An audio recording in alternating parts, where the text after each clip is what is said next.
You look at that, sitting right here.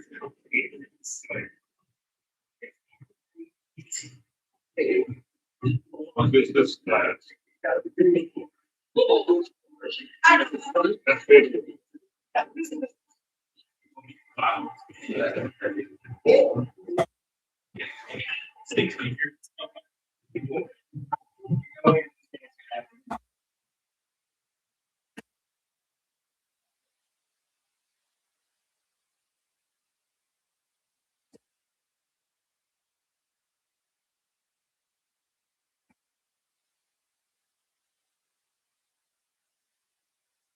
some new carpets in here.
Good evening to everyone, and I would like to give the opening remarks to our wonderful mayor, Linda Isbell.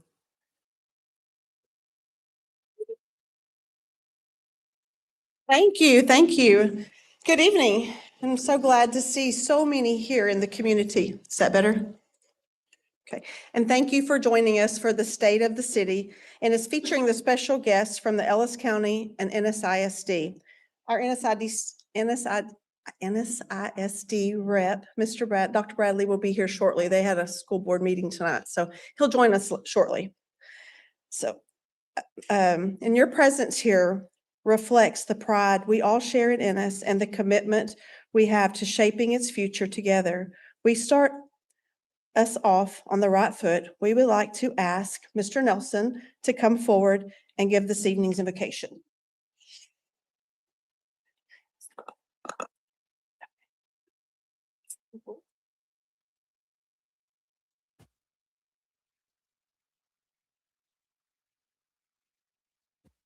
If you would all stand and remove your hats, please.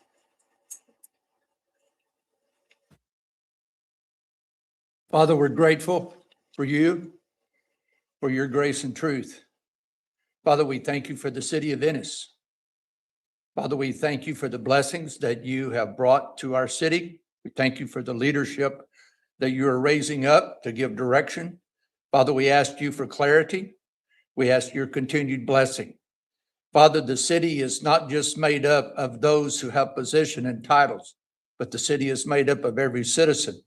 So, Father, help each of us as citizens fulfill our responsibilities, our obligations. Father, that we will care for one another, that we will care for our communities, and that most of all, Father, that we will lean on you because we need your wisdom and your direction in all that we do. Father, we pray that you will give us the clarity that we need to move forward as a city and as our leaders make decisions.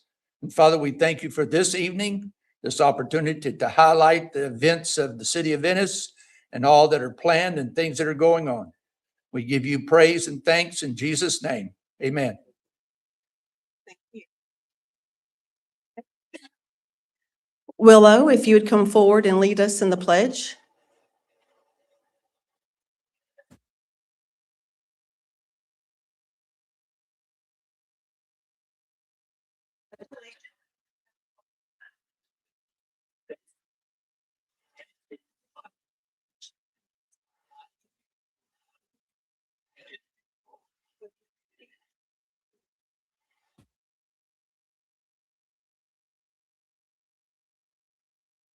If you've not seen Willow, she's at almost every city commission meeting. So tonight's event is an important opportunity for all of us. You will hear directly from the city leadership, Ellis County representatives, and the Ennis ISD about recent accomplishments, major incentives underway, and the vision guiding our future growth. Our goal is to keep you informed, engaged, and confident in the work being done on behalf of our community. Transparency and communication are essential, and events like this ensure that every resident stays up to date on what is happening in the city of Ennis, both today and in the months ahead. At the welcome table, you will find comment cards available for anyone who would like to submit a question or share feedback. The welcome table is back here at the back when you came in. If there's any questions that you have, please write them down and put them in the box or email them in. We're not going to do questions and answers tonight because we have so much information being provided, but we do welcome your feedback and your questions. So before we get into this evening's program, I would like to take a moment to ask our friends of the Ennis Rotary to come forward. They have a special presentation on behalf of the city that they're presenting.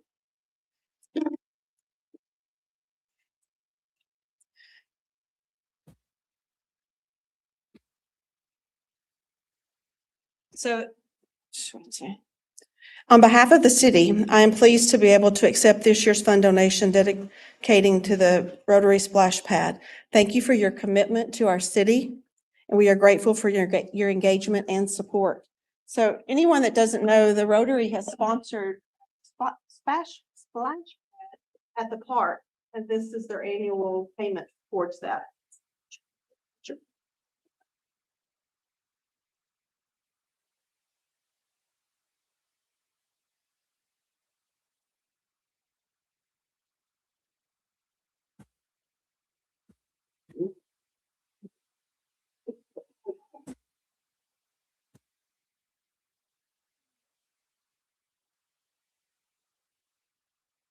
Okay, so moving forward, I am pleased to introduce our city manager, Andrea.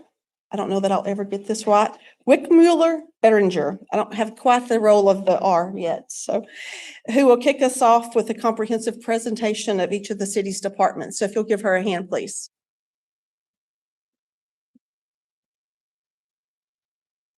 Thank you so much, Ms. Mayor, and welcome to everyone. I am excited to see so many in the room, so many faces I have gotten to know over the last year since I've joined the city of Ennis in May of 2025. And yes, it seems like a very long year because there was a lot went on. And just to let you know, it is not only I who will be speaking about all of the city departments. As you can see, we have all of the city department directors with us, and they will each give a report out on their respective departments. I think it is really important that we talk about the state of our city because we're not just talking streets, we're not just talking infrastructure, parks, or other visible improvements. What we're really talking about is the organization behind all of these services and the commitment we have to making our city government and our community better for our residents and for our businesses. To continue this effort, we stay connected with all of our residents through either communications, public engagement, or direct interaction. Quite a few calls, quite a few emails, quite a few visits. We are working to make our city government more accessible, more transparent, and definitely more responsive than we have been in the past. Our goal is simple. When residents reach out, they should know they are heard and that their concerns matter. None of this would be possible without all of our employees. Investing in our workforce is an investment into our community. We're focused on recruiting, retaining, developing, and also recognizing our talented workforce. We have some really wonderful employees who have the knowledge and the commitment necessary to deliver excellent public service. And we need to give them the tools, the equipment, and the time to get the work done. At the same time, we have a responsibility to be careful stewards of the resources entrusted to us, because those are resources that you have entrusted to us. Protecting public resources means adherence to governing laws. You may hear me say quite often, this is not what the state constitution allows. This is not what the state law allows. This is not what the city codes allow. It also means that we are responsible financial stewards. Sound internal controls are really important, and we keep a watchful eye on purchasing and expending all of those funds. That is all meant to protect the infrastructure and the assets that you as residents have already invested in. We are also modernizing the way we operate. We're using technology, and while the first live stream of the evening was a little bumpy, we're good to go now. We are using technology, better information, much improved processes, and certainly a lot of data to make government more efficient, more effective, and also much more responsive than we have been in the past. And importantly, we are measuring results. Our 2023-2028 strategic plan gives us a roadmap, but we are focused on completing the tasks laid before us. We are tracking what we are changing, and we're making sure that it does result in meaningful efforts on the other side. Ultimately, all of these efforts are truly about preparing us for the future. We are building a city organization that is financially responsible, operationally strong, responsive to our citizens and to our businesses, and prepared to meet the challenges and the growth and the opportunities ahead. Of course, we do all of this because we have a deep commitment as public servants to our community. We want to leave the city stronger, more capable, and better prepared for the future. And as the city administration department, with my wonderful employees at the table and taking pictures in the very back, we often work behind the scenes. We're kind of the glue that binds all of the departments together. But truly, without all of the departments at work, none of this would be possible. And with that said, let me quickly jump into what we have accomplished in all of this, which is really a realignment of departments and organizational structure this last year. There has been a lot of change at the city. We did need to reduce the number of departments. We did need to reassign some staff just simply because our work processes were no longer aligned with the needs of the community and the needs of the workforce itself. It was a very difficult year, I can tell you, when I first came on board and I stepped right into a budget, balancing the budget through cost-saving measures, including a reduction in force. That is truly one of the hardest things to do because we are directly impacting employees' lives. We did not impact services for very long, with the exception of every once in a while there's a vacancy, and during that vacancy, things move a little slower, but we're catching up. One of the really important parts is the streamlining of citizen interaction and public information. Over the past year, we've made significant improvements on how we communicate with our community. We strengthened our monthly newsletter, delivered timely updates, definitely gave out information on upcoming events and highlights across the city in a much more consistent and engaging format. We've expanded the use of press releases, ensuring major announcements and initiatives are shared promptly with our local media, and they are readily available to our residents. Our social media platforms have become more active and interactive, serving as a key way for us to share real-time information, promote events, and give our residents a much closer look at what's happening throughout Ennis. We're also actively working to provide project updates and any service interruptions using the City of Ennis Facebook page as a one-stop shop. We are continuing to make major updates to each one of those areas, and one of those in particular is our city website. We're currently working to bring the site into full American Disabilities Act compliance because it is not currently ADA compliant, and we're customizing the layout because if I, as an employee, have to click on 5 different things before I get to the site that I really need, so do you. So we are trying to really, really hone in on what is needed. As a matter of fact, if you would like to snap a picture of that QR code at the top right, Give us your feedback. What is it you need from our website to give you the information you need about your city? So we want to hear directly from you. It is an anonymous survey. Feel free to share your insights. And if you are so inclined to help us make it better, share your contact information with us, but it is not required. Also, one really big and important update to all of this is our strategic plan update. You may have heard me say that just a moment ago. It's a 2023-2028 strategic plan. If we do not start now planning for the next iteration of the strategic plan, we will be behind. So at this point in time, the next budget already includes the cost of a community-wide survey because we want to hear from all of the residents on what really is needed within the community. This information will be given directly to the City Commission, who are charged with the visioning. What should the community look like in 5 and 10 years down the road? And then staff will come in with recommendations that are implementable, because we need to have all of those. We need to have the resident feedback, we need to have the City Commission visioning, and we need to have the boots on the ground, intricate operational knowledge to make it happen. One last thing that the administration department would like to leave you with is the other QR code on the bottom of this slide. It takes you directly to the information that was shared with the City Commission and the public about the upcoming Union Pacific Railroad underpass. This project has literally been in the making for 10 years. And I can tell you, as a recovering transportation planner, regional planner, everything planner, it is quite normal for a project of this size to take this long, but we are getting to the end. The 100% design documents for everything except for the teeny part of the railroad is already done. We are waiting for final railroad approval of the last few feet. And then once that is received, the project can move to construction next year, May. But until we receive railroad approval, we're kind of stuck in that holding pattern. So again, please be so kind and either contact us staff or check out the QR code. It has the latest and greatest information available. And without any further ado, I would love to turn the word over to our city secretary, because every department is doing really, really important things for the city.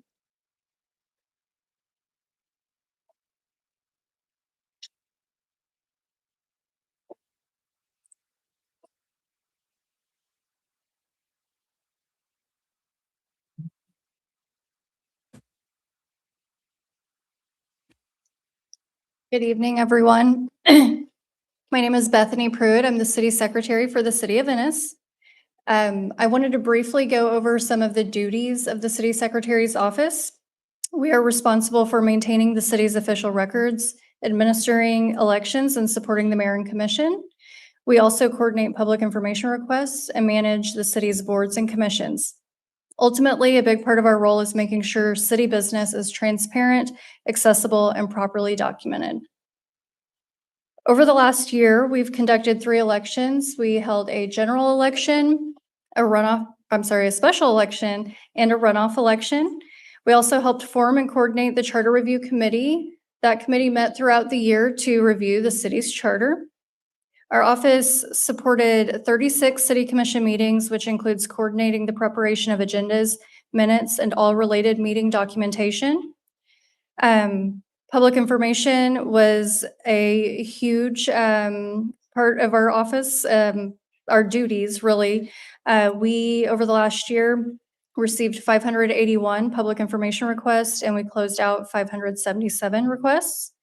Upcoming in 2027 or FY 2027, we are really focusing on elections. We have an election scheduled for November 3rd of this year. That's for the purpose of the reauthorization of the street maintenance sales tax. Then in May, we will hold our general election. That will be for the position of mayor and commissioner Ward 1. And we're also anticipating a special election to be held in May for the proposed charter amendments. Our office will continue supporting the city commission, maintaining the city's official records, and administering elections while ensuring transparency, accessibility, and accountability in city government. Thank you.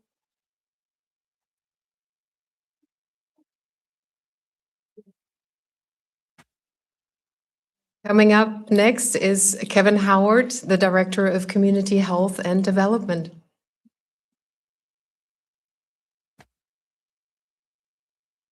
Thank you.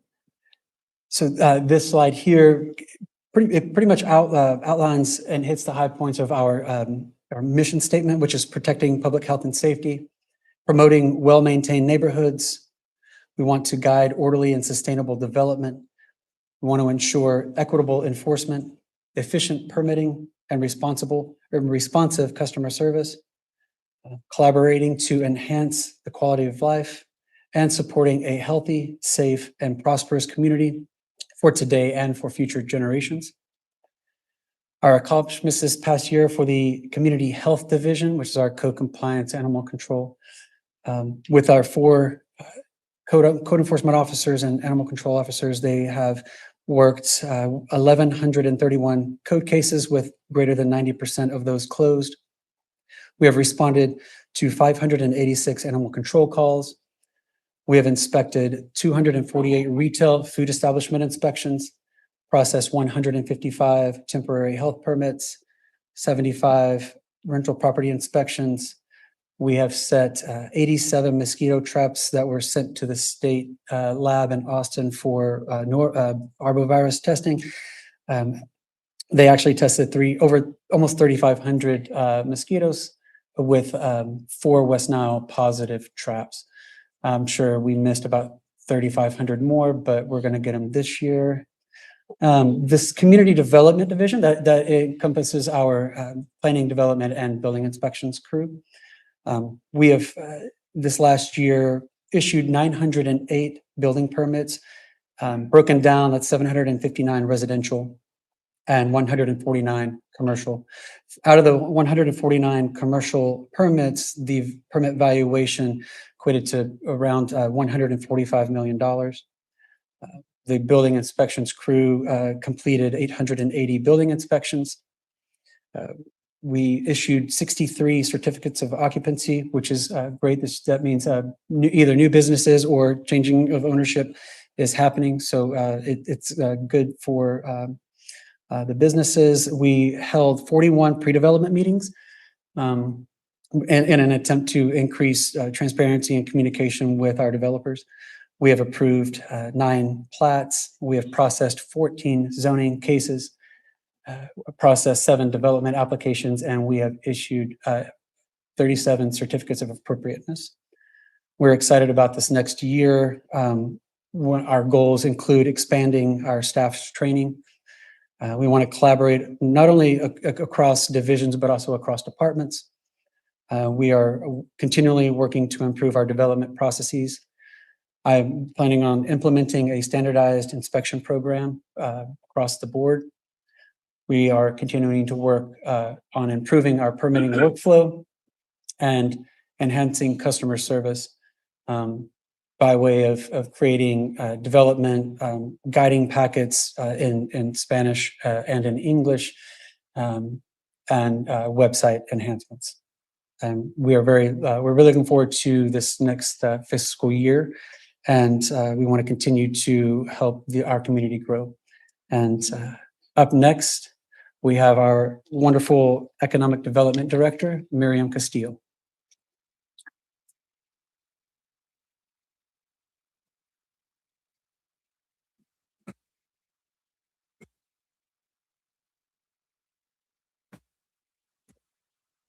Thank you so much, and thank you for being here. My slides, contrary to public perception, they're not going to have a lot of numbers, but a lot of information on what's been accomplished in the last year for the Economic Development Corporation.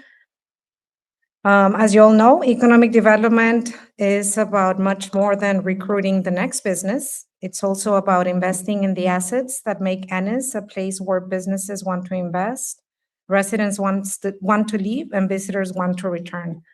I think I forgot to introduce myself. I see a lot of familiar faces. My name is Miriam Castillo, as I like to call myself, the newly adopted child of Ennis. And it's a pleasure to be here giving you this report. Over the past few months, our work has focused on several interconnected priorities, including tourism and destination marketing, strengthening downtown, supporting our small businesses, investing in infrastructure and development readiness, and continuing to build on the success of our Main Street program, just to name a few of the initiatives and programs that we have undertaken in this fiscal year. I'll start with one of the ways we're expanding our approach of tourism. This year, we launched a new hotel occupancy tax grant program designed to make eligible nonprofit organizations stronger partners in promoting Ennis as a destination. The concept behind this pilot program was to reinvest tourism-generated revenues into activities that can generate additional visitation, overnight stays, and spending in our community from visitors. It also gives us a more structured way to evaluate tourism-related events and their potential impact in our city. Most importantly, it helps us expand beyond relying solely on our established signature events. We want to create more reasons for people to come to Ennis throughout the year and more opportunities for our community organizations to help us do that. And if you were not inspired by the video that we all played at the beginning of this presentation, I don't know what else can inspire everyone in this room regarding the great city that we live in. As mentioned, downtown continues to be an important economic and community asset. And this year, the EDC and the city made a deliberate effort to start by listening. We brought together business owners, property owners, community partners, and the city to talk candidly about both the opportunities and the challenges facing downtown. Those conversations included business retention, activation and programming, beautification, property improvements, parking, accessibility, and the overall visitor experience. We also went directly into businesses, and I do want to acknowledge all of those that were involved, from city officials to EDC staff in conducting these visits. We met with the merchants. We held an interactive workshop as well. We also recognize that meaningful change takes time. The priorities identified through this process require continued planning and investment. But this work gives us a clear starting point for turning those conversations into action. We then complemented that local input with an independent outside perspective. Ennis Main Street and the EDC partnered with the Texas Downtown Association for a comprehensive assessment of downtown Ennis. Their team looked at economic vitality, our business mix, placemaking, programming, marketing, organizational capacity, property conditions, connectivity, and the visitor experience. That outside perspective is important because it helps us identify both what we're doing well and where opportunities remain. The findings from this assessment will help inform future priorities and give us other tools for making thoughtful, strategic decisions about downtown. And the work has already started with our new fiscal year budget. Listening also has to go hand in hand by investment. Throughout the Small Business Catalyst Grant and the Kaufman Facade Grant, the EDC continued supporting businesses and property owners who are willing to reinvest in Ennis. These programs help reduce barriers to improvements and expansion while leveraging public dollars with private sector investment. The Small Business Catalyst program supports eligible small businesses making improvements, while the Kaufman Facade Improvement Program focuses specifically on exterior improvements and reinvestment within that redevelopment area. Combined, this fiscal year, $522,000 were allocated this fiscal year, and $89,244 have been committed through these programs on different projects. The objective isn't simply to provide a grant, it's to use those dollars as a catalyst for additional private investment, stronger commercial properties, and more economically vibrant corridors. And of course, one of Ennis's greatest tourism assets continues to be the Bluebonnet Trails and Festival. As the official Bluebonnet City of Texas, This event gives us an extraordinary opportunity to bring visitors into our community and introduce them to much more than the Bluebonnets. This year, visitors experience our downtown and the character of Ennis itself. During the festival period, hotel occupancy reached 69.5%. But our larger objective is what happens after that first visit. We want for people who discover Ennis through the Bluebonnets to come back for other experiences throughout the year.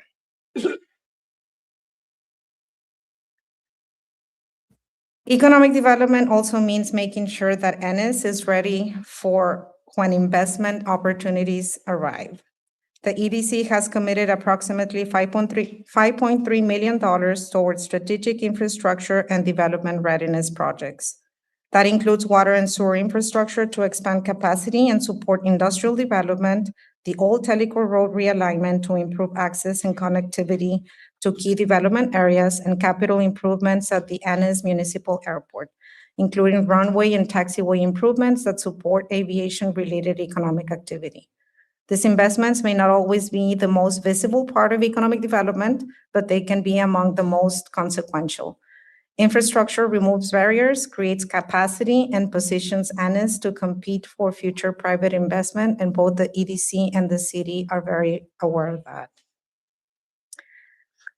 And finally, our downtown work continues with a nationally recognized framework through Ennis Main Street. Maintaining Main Street accreditation means demonstrating meaningful progress in preservation-based economic development and revitalization.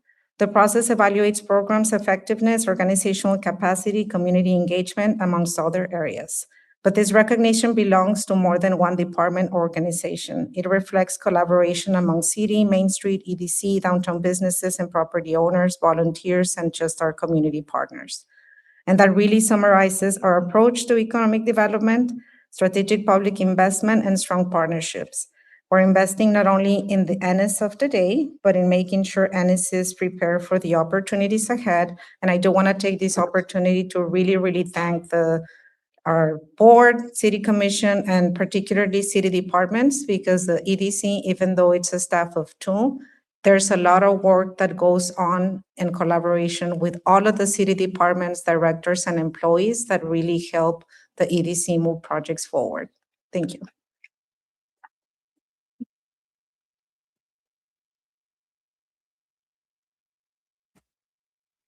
Coming up next is Stanley Muley, our finance director.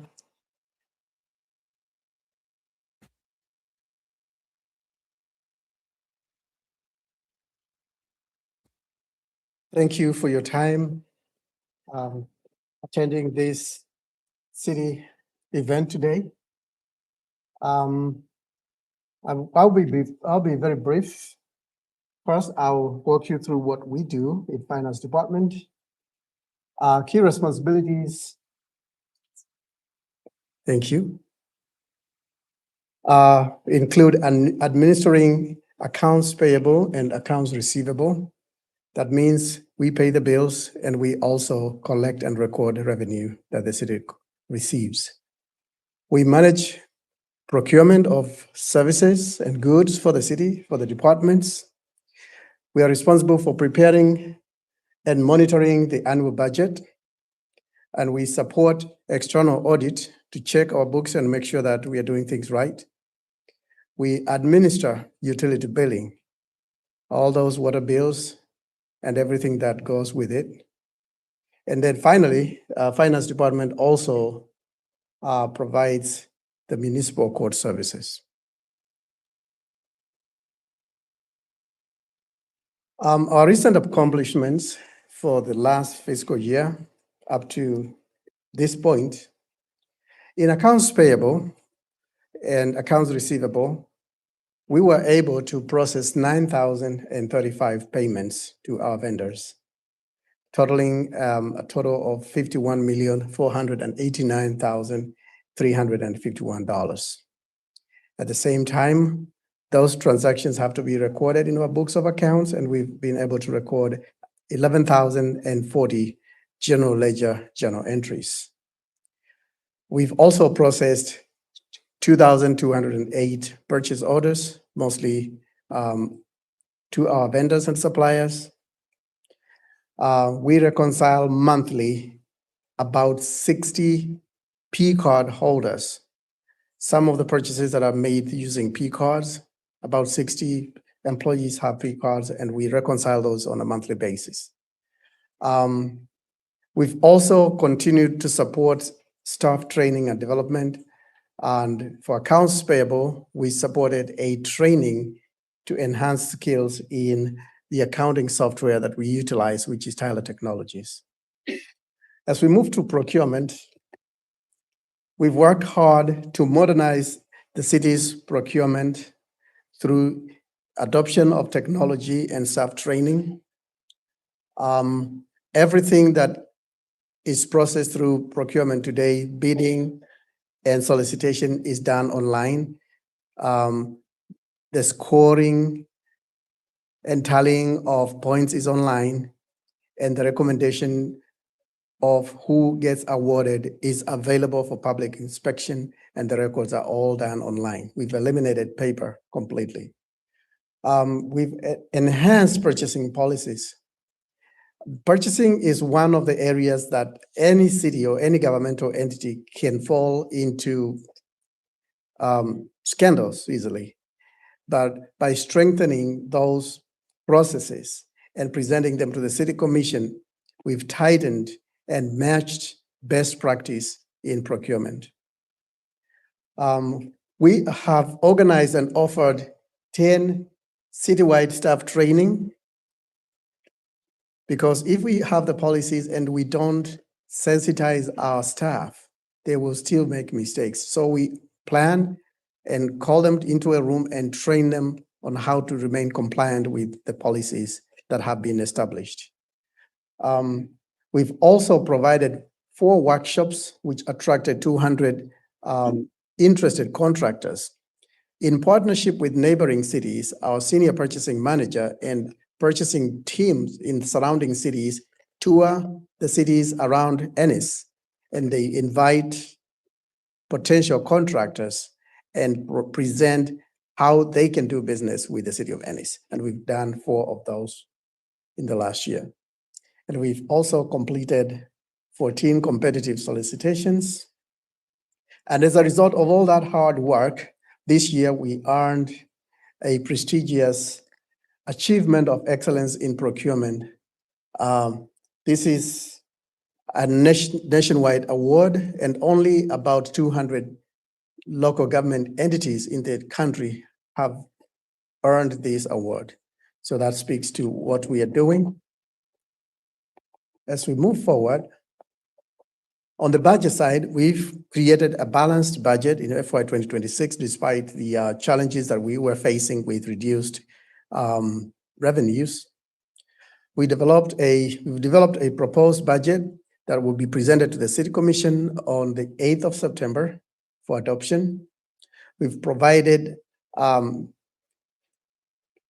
Government Finance Officers Association training opportunities to staff. We'll be sending 2 of our staff members to the fall training of the GFOA Texas edition in the coming weeks. As a result of investment in training and staff development, we've continued to win a GFOA award for the Distinguished Budget Presentation Award 5 years in a row. Going into audit, we received an unmodified clean opinion for the fiscal year 24-25 budget, annual audit, sorry.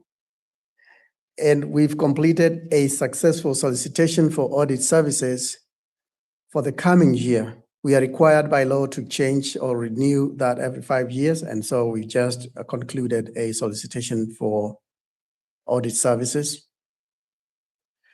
And due to the collaboration between finance staff and our auditors, we've also received another award, which is the Achievement of Excellence in Financial Reporting. And this is considered the gold standard in transparency in financial bookkeeping.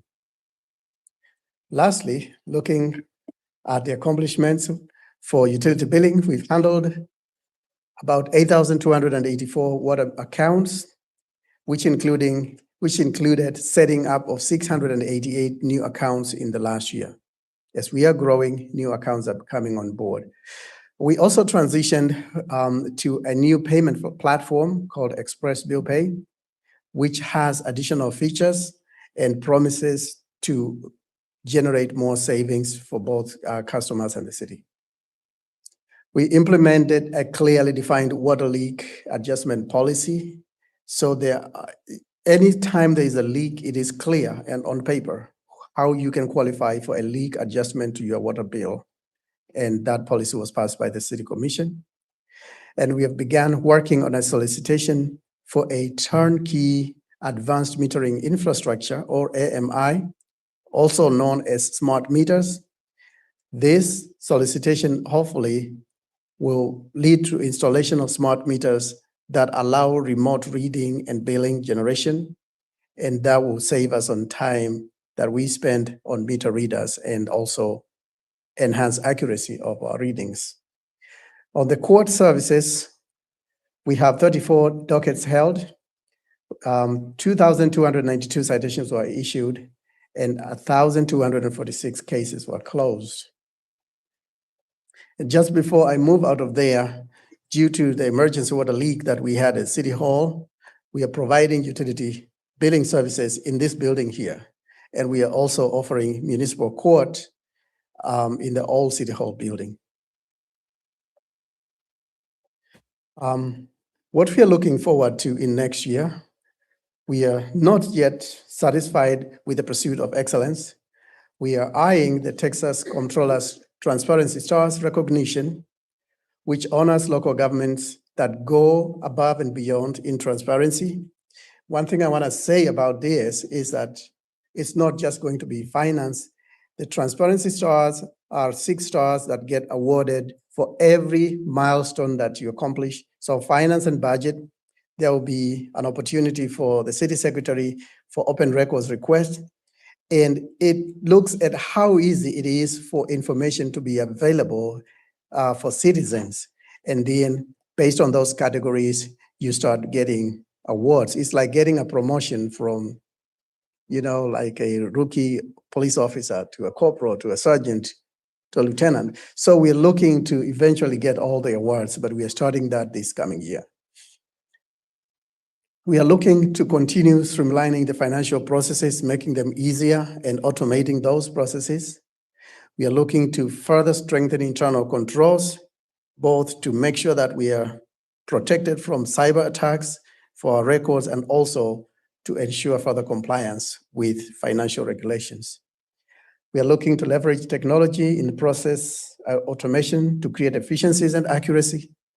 And we're also looking to improve service delivery to our customers and citizens and the city departments. We will be updating the fiscal year 2027 fee schedule and make that available to the public. And we are also finally about to kickstart the FY 2026 annual audit in September. I appreciate the opportunity to be able to serve as your finance director. Thank you.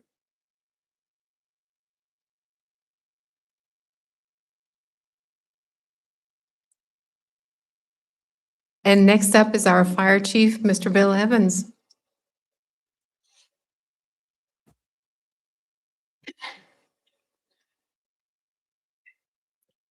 Good evening, everyone, and welcome. It's my privilege to serve as Fire Chief for the City of Ennis. The fire department is dedicated to the delivery of emergency services. We're here to help where we can, and above all else, be professional representatives of the fire service at all times. I want to give you kind of a brief snapshot of the last 12 months and highlight some of the accomplishments of the men and women that serve as firefighters for the City of Ennis. We're comprised of a department that is 43 members strong. There's 42 sworn personnel, and we have 1 civilian. The operations division is comprised of 3 shifts, A shift, B shift, and C shift. Each of those shifts come to work and work 48 hours in a row, and they're off for the following 96 hours. And that just repeats throughout the year. But the operational division responded to 3,463 calls for service in the last 12 months. 65% of those calls are emergency medical calls. That's the vast majority of what we do. We do that in partnership with Allegiance Mobile Health. They are the ambulance provider for the city of Ennis. We've contracted with them for that service, and we support them day in and day out, sending a fire truck to every EMS call within the city limits of Ennis. Additionally, our operational staff attended over 16,000 hours of training in the last 12 months. They touched over 1,000 fire hydrants and flowed water from those hydrants to help with our ISO rating of a 2. They completed 422 pre-incident plans. You may see us come by your place of business, and conduct what we call a fire safety inspection, pre-plan where the exits are, locate the Knox box, make sure there's fire extinguishers present. But the operational division completes those on a monthly basis. We also participated in the Texas Interstate Fire Mutual Aid System. That is a multi-agency mutual aid system across the state. If you follow Fox 4 News this morning, there was a wildfire in Palo Pinto County. There's also one near Hamilton. I'm proud to say that in the last 12 months, we participated in 11 statewide disaster deployments through TIFMAS, 3 of those being severe weather, 8 of them for wildland fires. We do have a crew deployed today. They were reassigned to Hamilton this morning. The prevention division, unlike the operational division, is not made up of 39 personnel. I have a fire marshal to date, and the one fire marshal that we have is responsible to conduct 1,000 commercial occupancy inspections annually. As you will note, he's been able to accomplish 538 inspections so far this year, 401 re-inspections, 74 CO inspections, 54 mobile food truck inspections, and 70 miscellaneous other type inspections that occur throughout the year. He's also responsible for plan reviews, reviewing construction permits, and he heads up our fire prevention and education program. Accomplishments in 2026. It was a busy year. Our staff did an outstanding job. Our city commission was extremely supportive. As you'll note, we've upgraded our first out fleet, including our battalion chief vehicle, a ladder truck that operates out of Station 2, and a new fire pumper or fire engine that is housed at Fire Station 3. 2 of our members, Captain Caleb Hollingsworth, firefighter Jordan Kelton, came to me and said, hey, we would really like to revamp our continuing education program. As paramedics, EMTs were responsible to obtain either 96 hours in a 4-year period or 70 hours if you're National Registry in a 2-year period to maintain our EMS licensing. These 2 gentlemen have developed, implemented, and they're delivering continuing education on a monthly basis to all of our staff. And it's been they've been a huge asset to the department, and they're saving the city money while improving the quality of EMS education. I believe in May of last year, we installed and opened our Safe Haven baby box at Fire Station 3. I'm happy to report that in May of this year, we received our first baby. What a blessing that a life was saved, and we, as the city of Ennis, played a small part in that process, so very grateful. Thank you.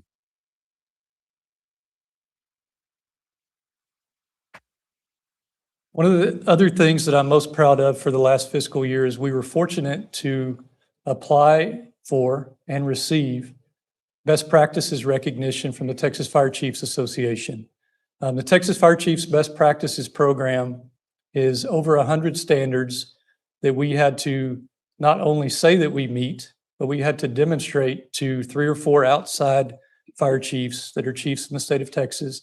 They came in and did a deep dive into our processes, how we operate on a daily basis, and really evaluated why we do what we do and how well we do it.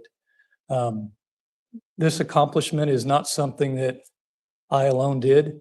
In fact, I played a small part in help organizing it. The men and women that show up every day and serve the city of Ennis is why we were able to accomplish this best practices recognition.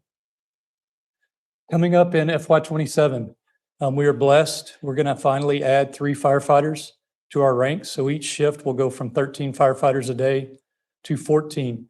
That's something that is going to help us keep up with the growth that the city has experienced over the last few years. Additionally, we're going to give the fire marshal a lifeline. We're going to give him an inspector investigator. Our goal would be to accomplish all 1,000 occupancy inspections throughout the city on an annual basis. We do have a retirement coming up in January. Battalion Chief Jeff Gray has announced his retirement. He has served the city of Ennis for 37 years and 1 month upon January of '27. And with that, it's going to create some promotional opportunities for our staff. So we will be promoting a driver, a captain, and a battalion chief at the end of January.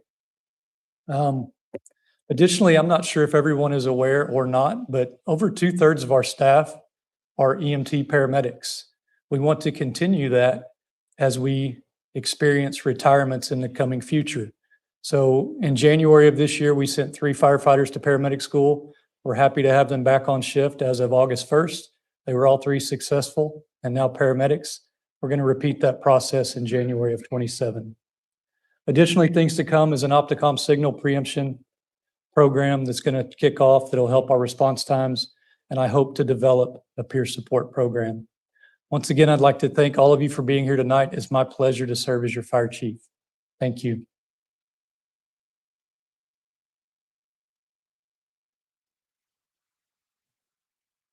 Our next speaker will be Irene Kasuja, who is our Human Resources Director.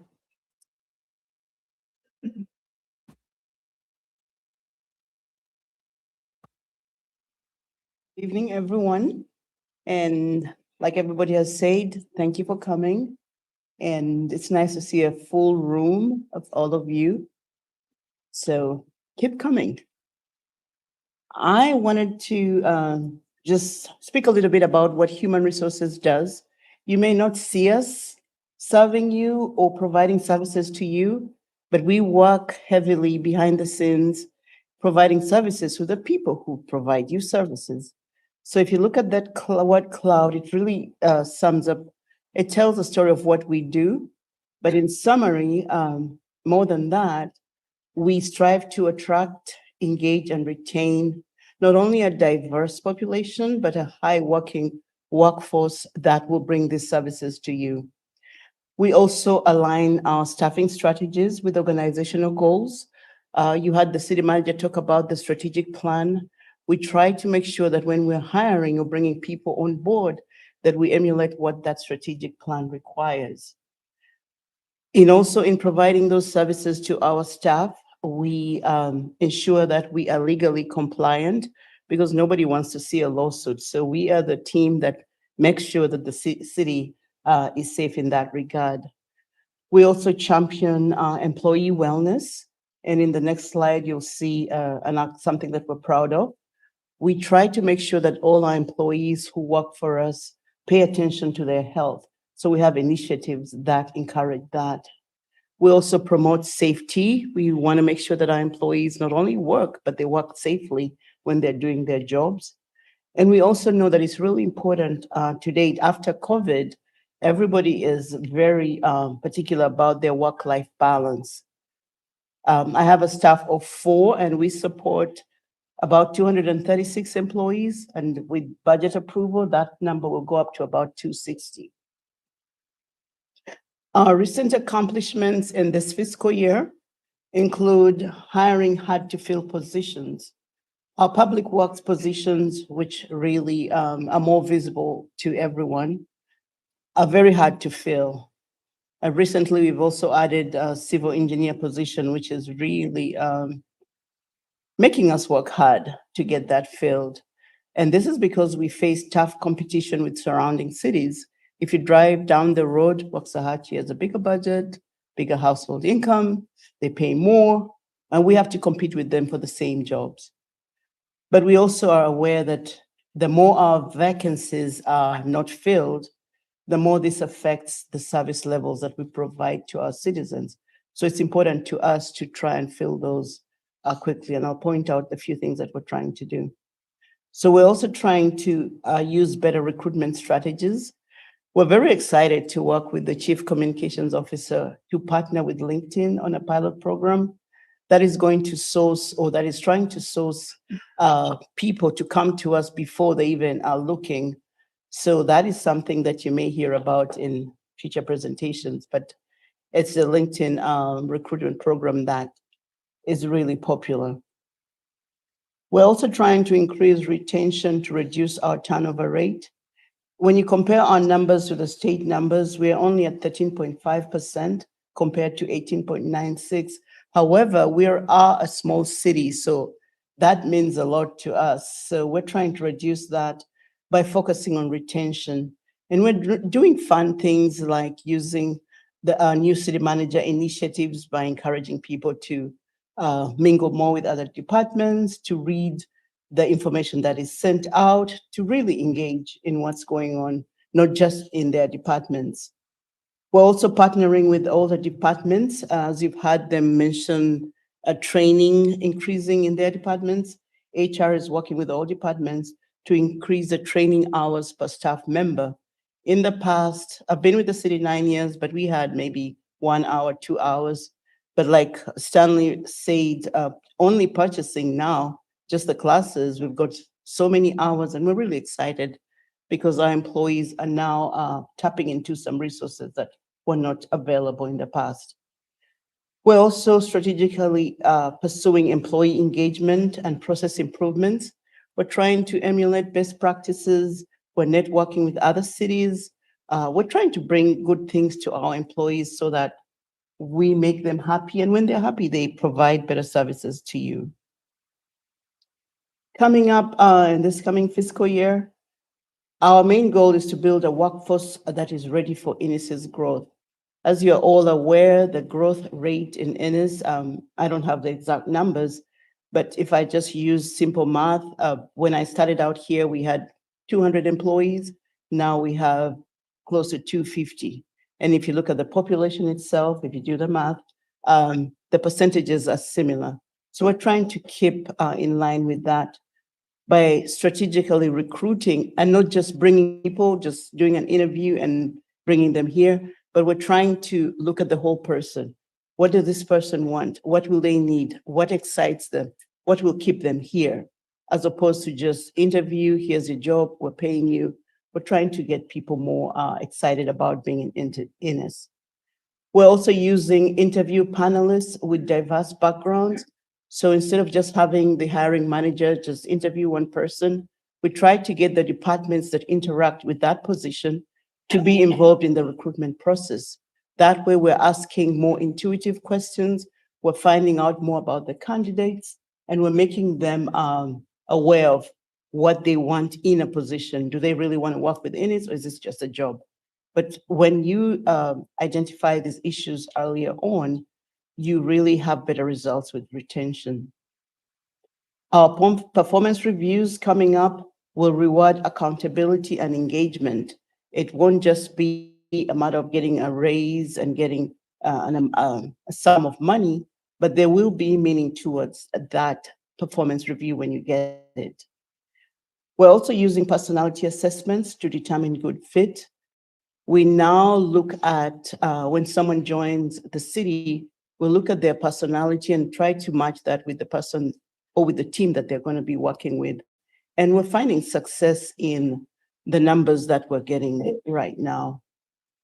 We also intend to follow up on onboarding with scheduled check-ins every 30, 60, 90 days, at least before the person completes their probationary period. We feel that if we have these conversations early, that we will identify somebody who really wants to go far and somebody who really doesn't care for us. So that way you have a good match. We're also promoting supervisor training and leadership development, as you hear from even the departments that are coming up. Training is really key and big for us. We're trying to ask our employees what they want to learn, where they want to go, where they want to be, and then we're identifying the training classes that will help them get there.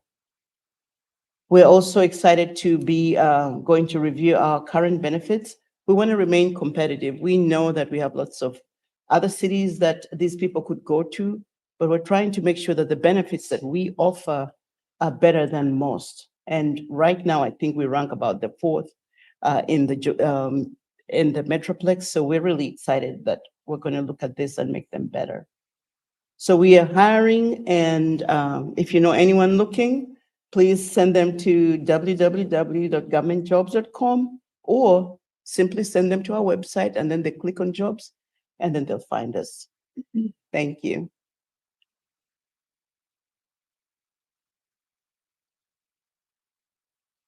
Next up is our library director, Ms. Jessica Diaz.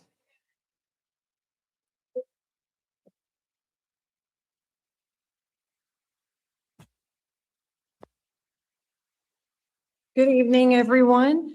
Wanted to talk about the Ennis Public Library's mission, which is to offer a reliable resource center for the community, provide access to information, materials, services, and programs, promote literacy, education, and personal growth for individuals of all ages, offer a diverse collection of books, digital resources, and non-print materials, and to embrace innovation and technology to meet evolving community needs.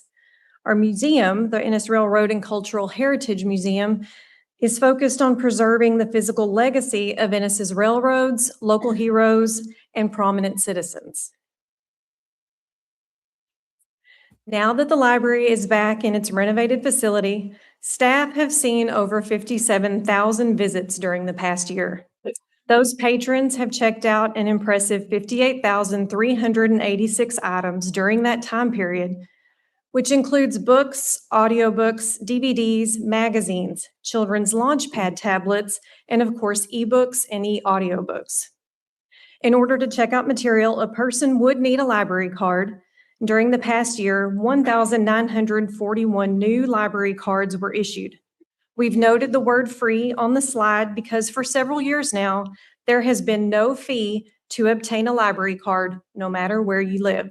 Spread the word. In an age where most people have a smartphone, the library still saw over 3,000 hours of computer usage during the past year. Our printer was also in demand.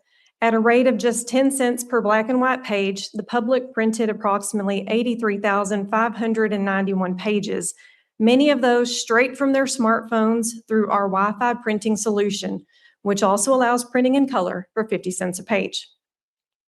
Even though we live in an age of email, faxing is still the preferred method for many agencies. As a result, staff faxed over 7,000 pages for the public over the last year. Community members were also able to experience the library as a polling location several times last year and participate in local blood drives.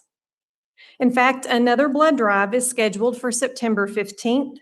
Information on this event can be found on the library's social media pages, including Facebook, Instagram, and X.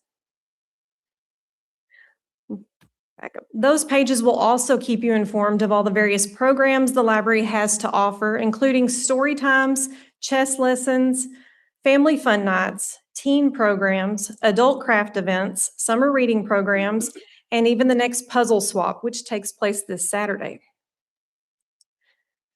The Ennis Railroad and Cultural Heritage Museum, which occupies a building that was constructed in 1915 to serve as a restaurant for rail travelers, saw over 900 visitors, both locals and tourists, over the past year. The museum is open 6 days a week, only closing on Mondays, and contains a variety of historical displays. One of the first things you'll encounter inside the museum is a 6-foot by 14-foot diorama of Ennis's Rail Yard Division headquarters from the period of the late 1940s, when the railroad was one of the biggest employers in town. Turn the corner and you'll step into a replica of a station master's office where a manager in charge oversaw daily train operations in the days of paper, typewriters, and telegraphs.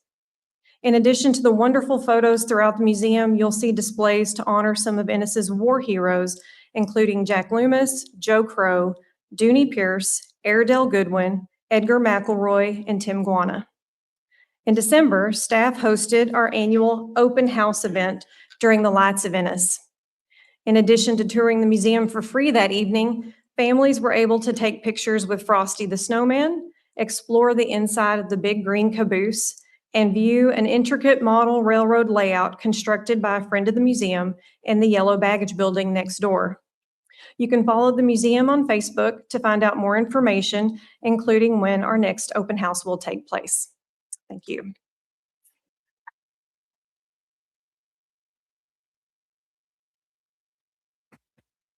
I welcome to the podium Paul Lishka, our Parks and Recreation Director.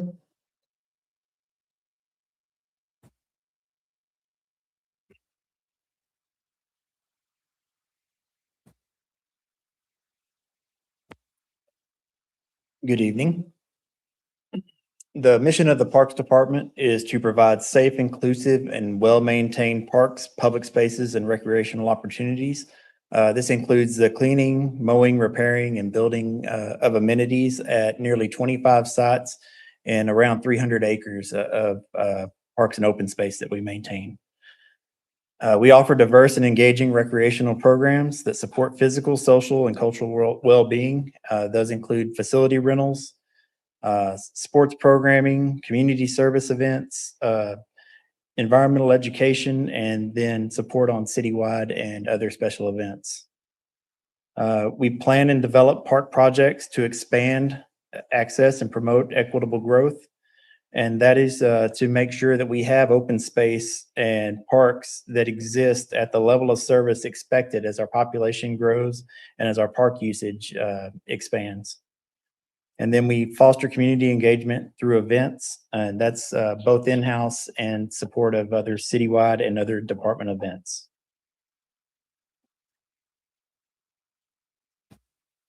Some of our key accomplishments in 2026 so far. Showing 942 enrollments there for our in-house baseball, softball, and volleyball programs. That was done at the time, and we had a couple more days of volleyball, so we've surpassed 1,000 enrollments for the year on those in-house programs. And then we had another 1,200 enrollments on other youth sports organizations, associations through soccer and flag football. And we also have up to date about 237 practice field reservations, and those are for practices that are not related to those leagues, either youth sports associations or the in-house programs. Additionally, we have another 122 pavilion rentals. Many of those are combined with other bigger special events that take place in those parks.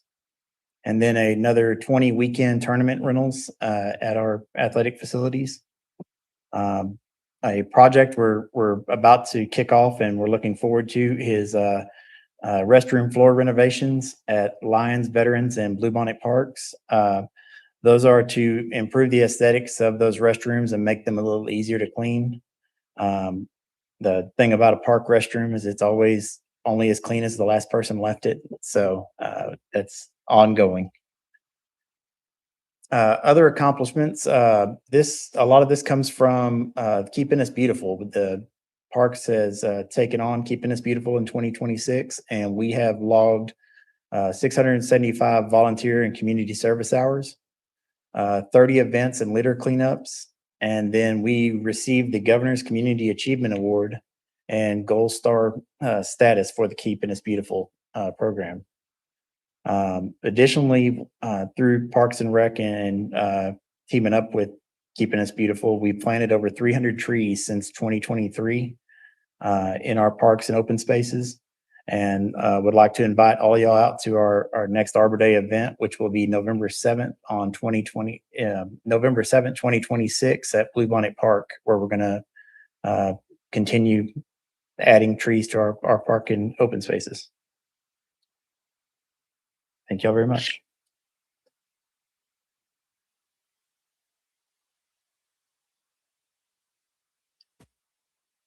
Coming to the podium is Chief of Police Dustin Munn.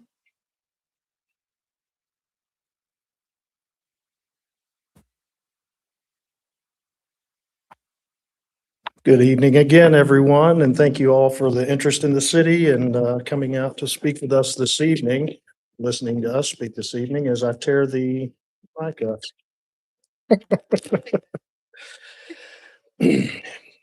It's It's an honor and a privilege to serve as your chief of police. It's hard to believe that I've been here for 5 years now, back in July.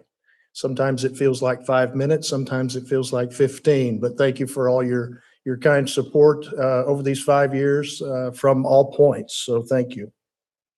The mission of the Ennis Police Department is that we will provide exceptional public safety through community partnerships built on our core values of service, honor, and vigilance. And if you've seen our patrol cars over the last few years, you've seen those words emblazoned across the back on the decals and on our websites and on much of our logos that are on the website and our officers wear. And we hold true to that.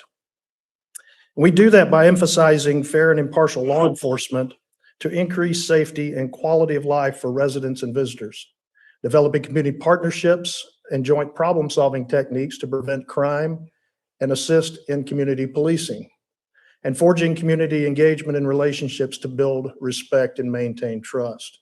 Some of the biggest collaborations that we've engaged in are certainly with the Ellis County Sheriff Brad Norman and his office and his deputies, also with our other state partners, municipal police department partners in Ellis County and around the area, and our federal partners from time to time as the situation dictates.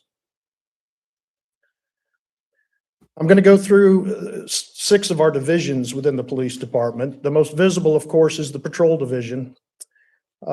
We have 4 shifts consisting of a sergeant, corporal, and 5 officers, totaling 28 sworn personnel currently. We are looking forward to adding a layer to each shift, which will involve 1 officer in addition to our current staffing level. In the last calendar year, from August of 25 to July of 26, your officers have answered 26,634 calls for service, conducted 6,076 traffic stops, sadly worked 835 traffic crashes around Ennis, responded to 816 disturbance or assault calls, and we've performed 786 arrests in the patrol division. The Criminal Investigations Division is comprised of 3 detective sergeants, 3 detectives, and 1 property and evidence technician. Between August of last year and July of this year, they've been assigned 1,470 cases. They've cleared 1,453 of those cases, and 583 of those were cleared by arrest, pending prosecution, or warrant obtained. The Communications Division is comprised of 4 shifts with 2 communications officers per shift working 12 hours in conjunction with our patrol division, for a total of 9 civilian staff with the 1 supervisor over that unit. We are also looking, hopefully we'll have some funds in the next year so that we can add another layer for a relief factor for our dispatchers. From August of last year to July of this year, they answered 30,625 calls for service, and that's combined for PD, EMS, and other calls into our communications center. 26,634 of those were police-related calls for service, and 3,991 were calls for fire EMS. Our detention division consists of the 4 shifts, currently with 1 detention officer per shift. They are augmented by our patrol division as situations warrant. We are looking and having this coming fiscal 27 budget to add 2 additional detention officers to our cadre in detention. In the last year, they have handled 790 bookings and facilitated 234 prisoner transfers to Sheriff Norman's jail facility in Waxahachie. Now, this has been really important for our patrol division as well, because this keeps our officers in town. So they're not having to go back and forth with each individual arrest. So having this resource open again here in Ennis over the last couple of years has been really valuable to our operation. Our records division is comprised of our records manager and 1 records clerk. In the last year, they have handled 703 open records requests, 179 intergovernmental requests, issued 315 crash reports. Nowadays, these things are largely available online, but people still come in and request copies of their accident reports, and our folks are standing ready to help them. 255 application background checks. So that tells you how many people we cycle, going back to the HR director's presentation earlier. We're very particular about our hiring, and this is for all positions within our department over the last year. And then they've issued 45 clearance letters to individuals as cases have cleared. And then the Emergency Management Division, which is relatively new to our police operation, but this involves our technology, who was primarily our technology within public safety. Chad Marshall was appointed as the Emergency Management Coordinator last year, and we have been able to facilitate an assistant for him in the technology and emergency management realm through the specialist position. So we have 2 in emergency management right now. Their 2026 accomplishments include, this one's actually coming up. So on September 19th, the Ellis County Emergency Preparedness Fair is hosted right here in downtown Ennis. So if you haven't seen that online, I would certainly encourage you to go out and engage in that good programming that's coming here to Ennis on September 19th. He's also responsible, his team is responsible for the Emergency Operations Plan. Huge accomplishment for the city, next generation 911 implementation. Mr. Marshall was able to secure grant funding and coming to almost $1 million to take us from state one 911 service, which Ennis has had since the 80s when 911 services were first available. And we're taking this to the latest technology level for next generation 911.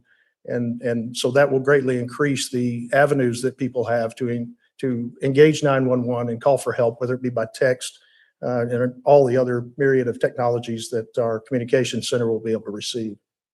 His team is also responsible for the command vehicle readiness, and we deploy that quite regularly for operations of a police nature, but also of a fire nature, of a civilian nature. You'll see it at the Emergency Preparedness Fair on the 19th, and this is a great asset that we've been able to actually augment its readiness level over the last 2 years. And it's available for a variety of command uses. They're also responsible for the outdoor warning sirens and weather awareness across the city and emergency preparedness and collaboration. Now, I would be remiss if I didn't go back to speaking about the emphasis on our partnerships. You are our force multiplier. And if you don't know what that means, that just means that the people are the police are the people and the people are the police. We have a very thin blue line across this nation, not just in Ellis County or in Ennis.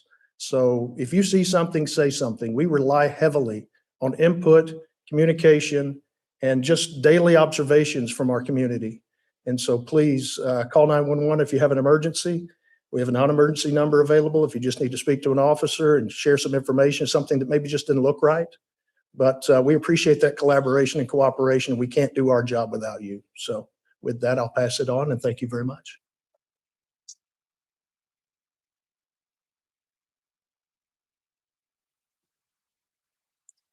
Next is Public Works and our Public Works Director, Douglas Taylor.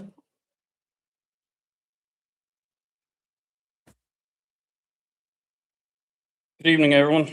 Today I'm going to talk about Public Works, biggest division or department within the city. We have roughly about 75 people, 10 divisions underneath the department. 7 of those I'll actually talk about today. Start out with, our job is basically providing you safe, clean drinking water, sanitation services, and street services. In doing that, we maintain cost-effective operations through responsible resources, responding promptly to infrastructure needs, and ensuring the integrity and sustainability of our public assets. Before I get to this one, Public Works is broken into an umbrella of 3. We have utility operations, which my assistant director, Crystal Harness, is back in the back. That takes care of all of our utilities, takes care of the water plant, sewer plant, collection, distribution. Then we have the engineering side, which is this slide here, that takes care of all of the right-of-ways, engineering plan reviews, anything dealing with engineering side of it. And then we have the transportation side, which have Assistant Director Clint Summerall, takes care of our sanitation, streets, facilities, and fleet. Engineering, typically on a yearly average, we do about 233 water and sewer applications. That's So that's 233 average new houses that are applying every single year. 301 line locates. So every time a contractor comes through the city, we go out and make sure we line locate our utilities the best that we can, make sure they don't hit it. 162 right-of-way permits. That goes in line with the line locates. That's a contractor, Spectrum, Encore, something like that, going and doing work on the public side near the streets. We currently have 29 active civil reviews. So if anybody knows a civil engineer needs a job, we need one very badly.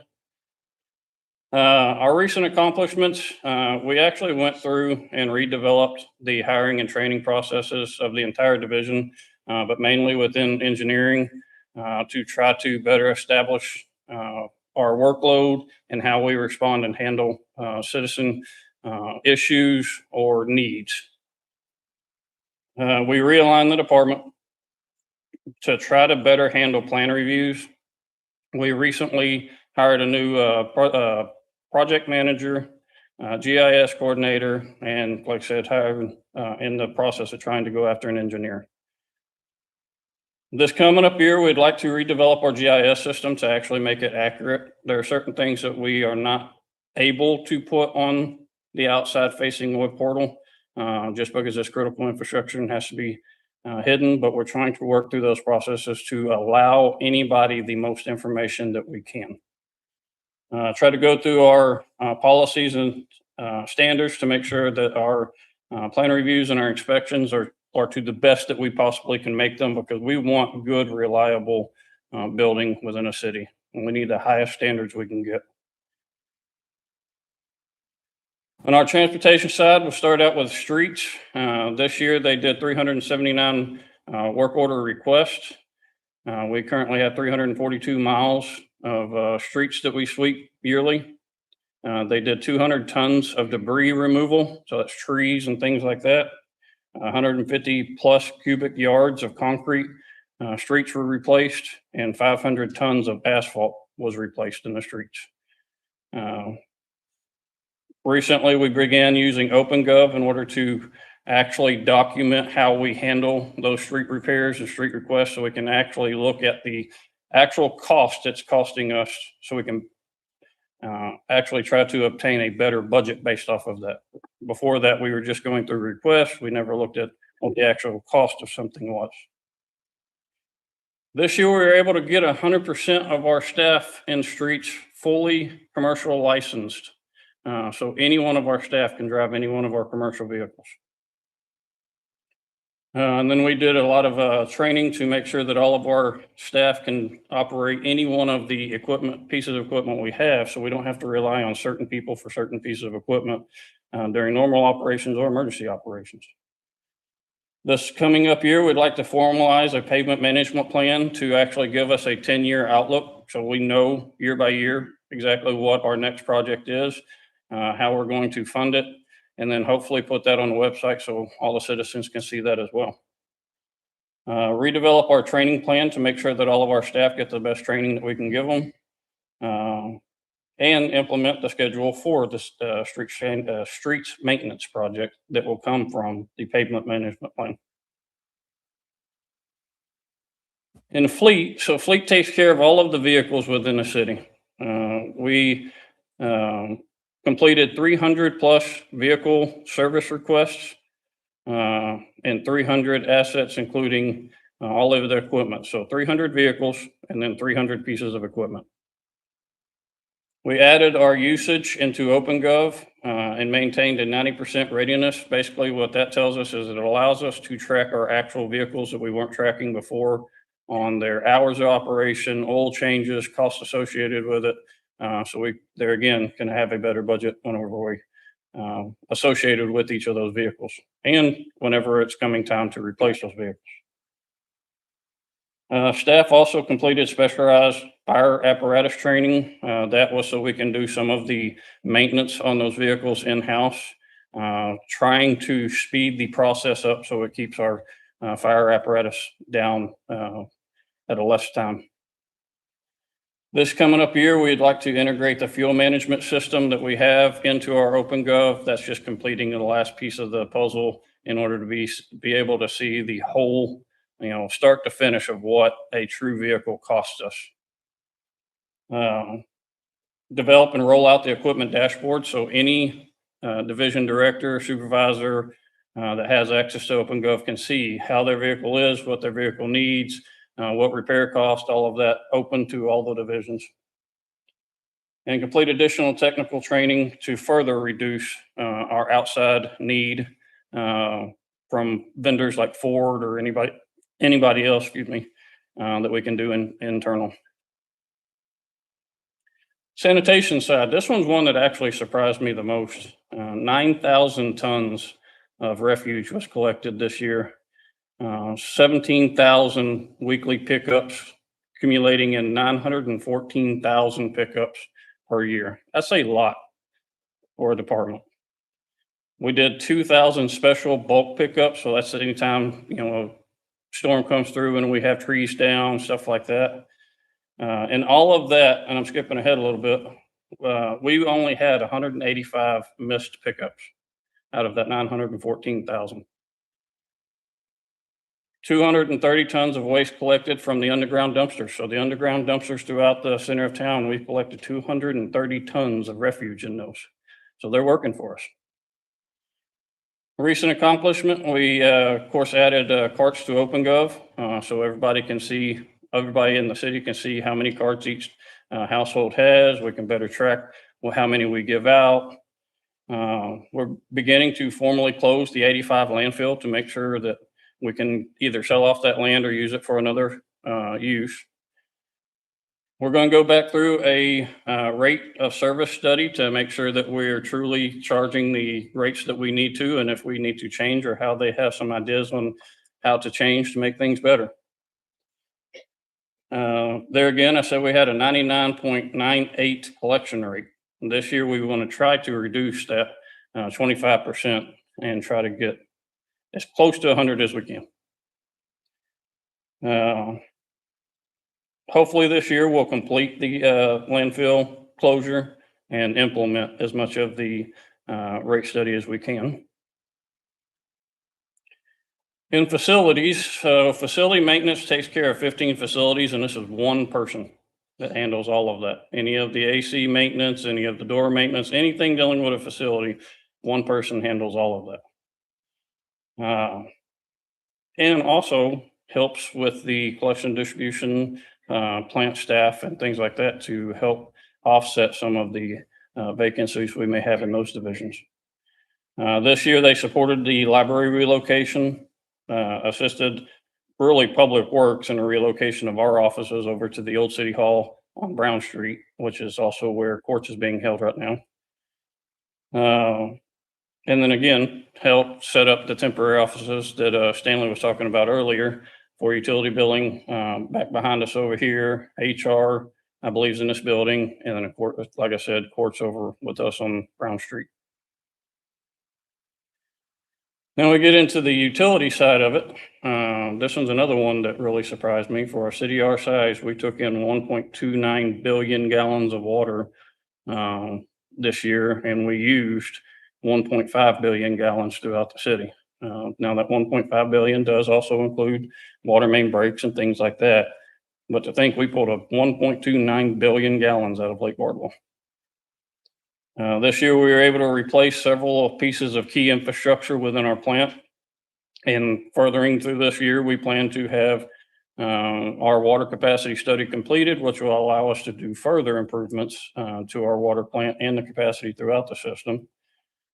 We were able to complete a Kirk Key generator transfer switch program. So if y'all remember, back in 24, I think it was, we had a storm that come through, took out our water plant for a couple hours, and we had some emergency operations that went on. Now that we have this, we won't have that particular worry anymore. We'll be backed up by a generator and be able to run 24 hours, no electricity. This coming up year, like I said, the utility master plan and capacity study will continue improving our infrastructure for resilience, and then continue operation and workforce development. Wastewater plant. This year, we treated 1.2 billion gallons of influent, so that we took back 1.2 gallons of sewage into the plant and treated it. We do discharge to both Cummins Creek and to Ennis Power. Ennis Power uses that to cool their generators to create, or their boilers and all to create electricity. So 658 million went down Cummins Creek, 434 million went to Ennis Power. This year, I'm really proud. We were able to completely revamp our pretreatment program in-house. We are going to have a service to be able to review it, relook at it, make sure there's any additional reviews that we need to do. But the biggest thing with pretreatment is it makes sure that commercial businesses that, paint suppliers or anything like that, it makes sure that they don't put anything down the drain that they don't need to, that's going to hurt our plant. And to make sure that if they do that, you all don't have to pay for it as citizens. We back bill that to the operations that actually caused the problem. We completed 6 major maintenance projects there. That helped the resilience within our system. We have a lot more to go. That's going to be part of the future, is to continue those maintenance projects. We installed a flagpole dedication to our fallen and previous honored employees throughout the plant. So if any of y'all get a chance, run out there to our wastewater plant.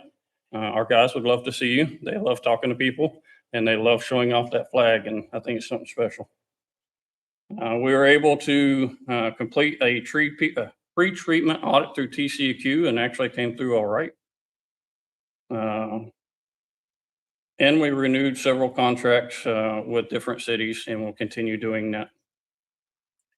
This year, we're going to try to obtain or make sure that all of our staff are properly licensed in a way that if we lose somebody, somebody else can step on or step into that position. We don't have to necessarily always go outside for our higher level applicants. Expand our laboratory to perform compliance testing so we don't have to go external to outside labs, saving us money. And we're trying to revamp our entire SCADA system. I'm sure some of y'all that's gone to the meetings have seen we're trying to rebuild our SCADA system to be more resilient so we can actually monitor through the computer system 24 hours a day, 365 days a year. And then the last one is our collection distribution system. This is another one that really surprised me. We have 14 guys that operate the entire city. Last year, they did 479 lateral repairs, 50 main breaks, 295 water leaks. That's minor leaks. That's not main breaks themselves. 24 no water calls, 18 fire hydrant serviced, 594 hydrant flushing, 57 lift station outages, which 90 of them were repairs total. And then 3,200 lift station checks. That's why the 90 lift stations was higher than the outages. Also, we did 476 water main breaks on top of the 50 water leaks and the 259, or excuse me, we had 476 water main repairs, and the 50 were actually sewer main repairs. I'm sorry, I got that number out. And you can see there's 928 sewer main backups cleared, 38 new meter sets, 19 water taps and 21 wastewater taps. This year, we're also going to try to do dual certification for all of our employees, again, to make sure that if anybody leaves, anybody can step into another area. Better trained we are, the better we are able to respond to different calls and different things that we need to. And one of the other great things is this here says do a water tap and hydrant competition. So WHEAT is a program that we go through to help deal with training. They also do funding, things like that, conferences. They have groups that you go in and you actually test your skills against other cities. And then we're going to try to make it where we can start testing our skills against other cities as well, try to make us better. Another thing that we're doing that's not on here, and the last thing I'm going to talk about is through WHEAT, we're actually trying to start up a wastewater plant operator.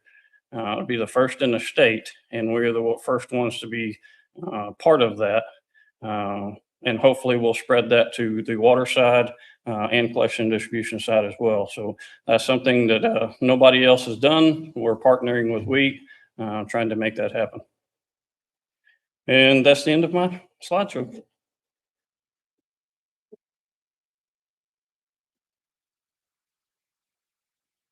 If you take nothing away from this presentation is that there's a lot going on behind the scenes and your entire city staff works very hard. We couldn't do this work if we did not work together and if we were not supported by our very caring city commission. And for that, I am truly grateful. With no further ado, we would like to invite our partners to the table and to the podium because we also would not be able to have the wonderful community we have if it wasn't for our local partnerships with Ellis County and then, of course, with Ennis ISD. So without any further ado, I'm asking John Ray, Honorable Judge, to come up here. Thank you. Thank you, everyone. Thank you. I have not used the technology here before, so let's see if I can get it right. Very good. All right. Thank you, Mayor and City Commissioners. I really appreciate the opportunity to be here with you tonight. I visit Ennis weekly, if not more than weekly, so I get to see regularly the great things you're accomplishing, the growth, the changes. What's going on downtown is wonderful. I enjoyed hearing about the railroad underpass. I know that's a game changer, not just for the city of Ennis, but for the entire county, which will facilitate traffic back and forth.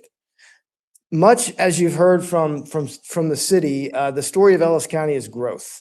We are at the county government. We're trying to keep up with the enormous growth that we're experiencing countywide.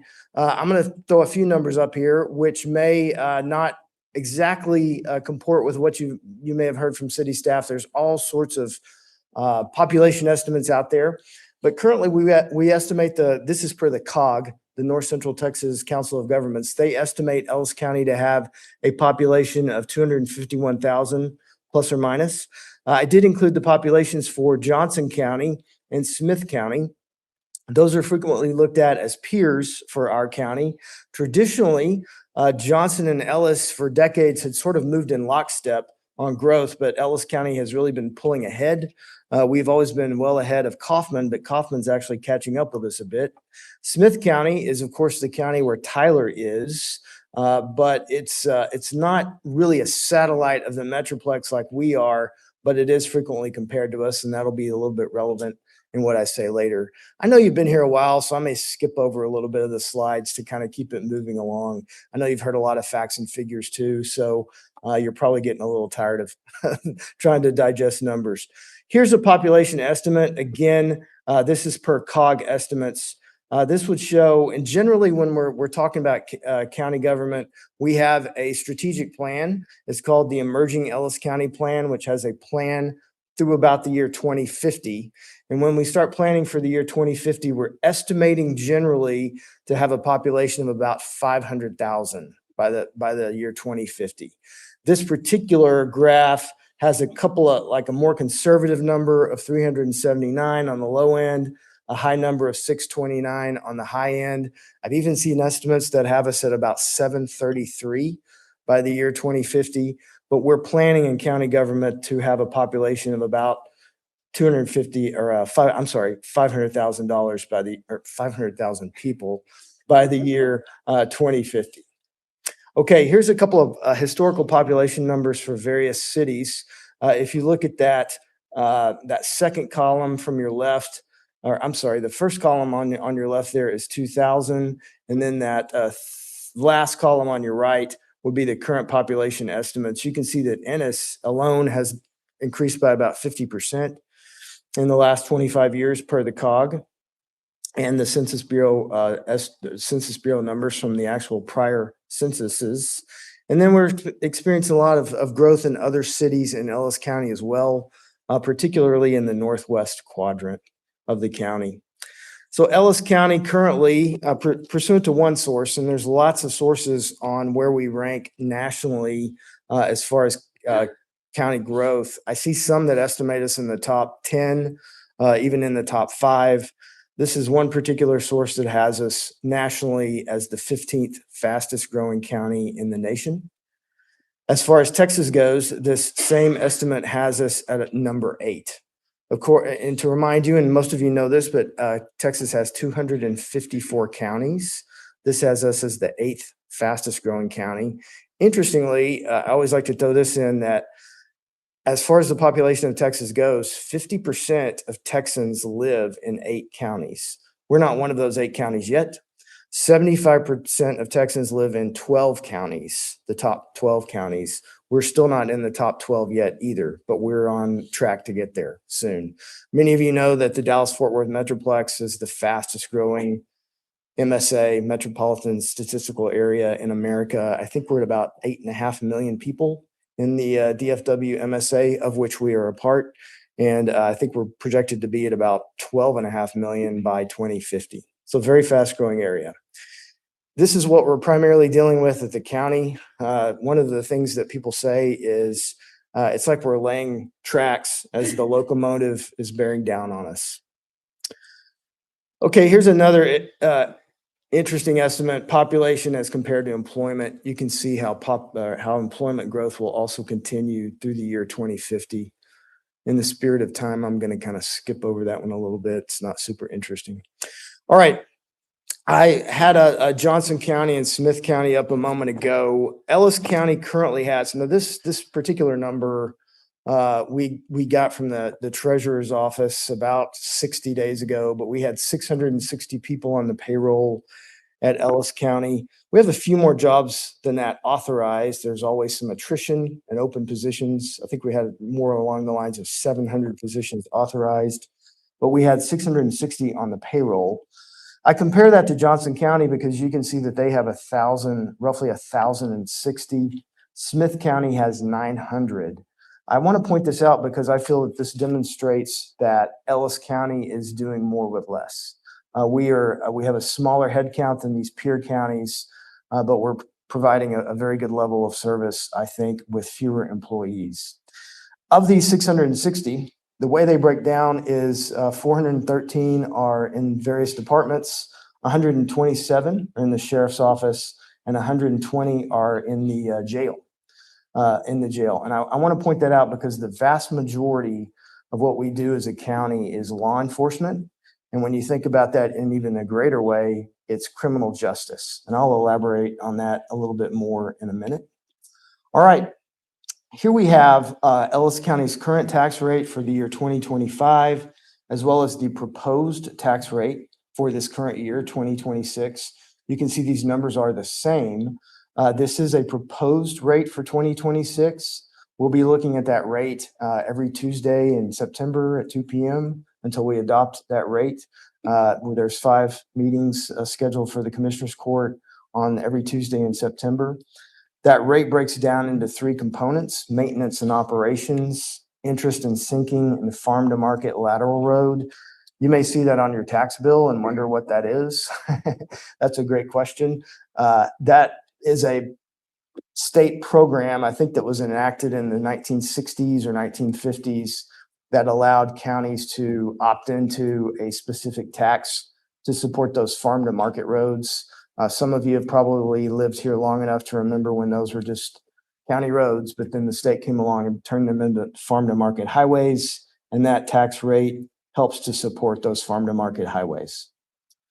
All right, of that tax rate, I want to point out where Ellis County ranks.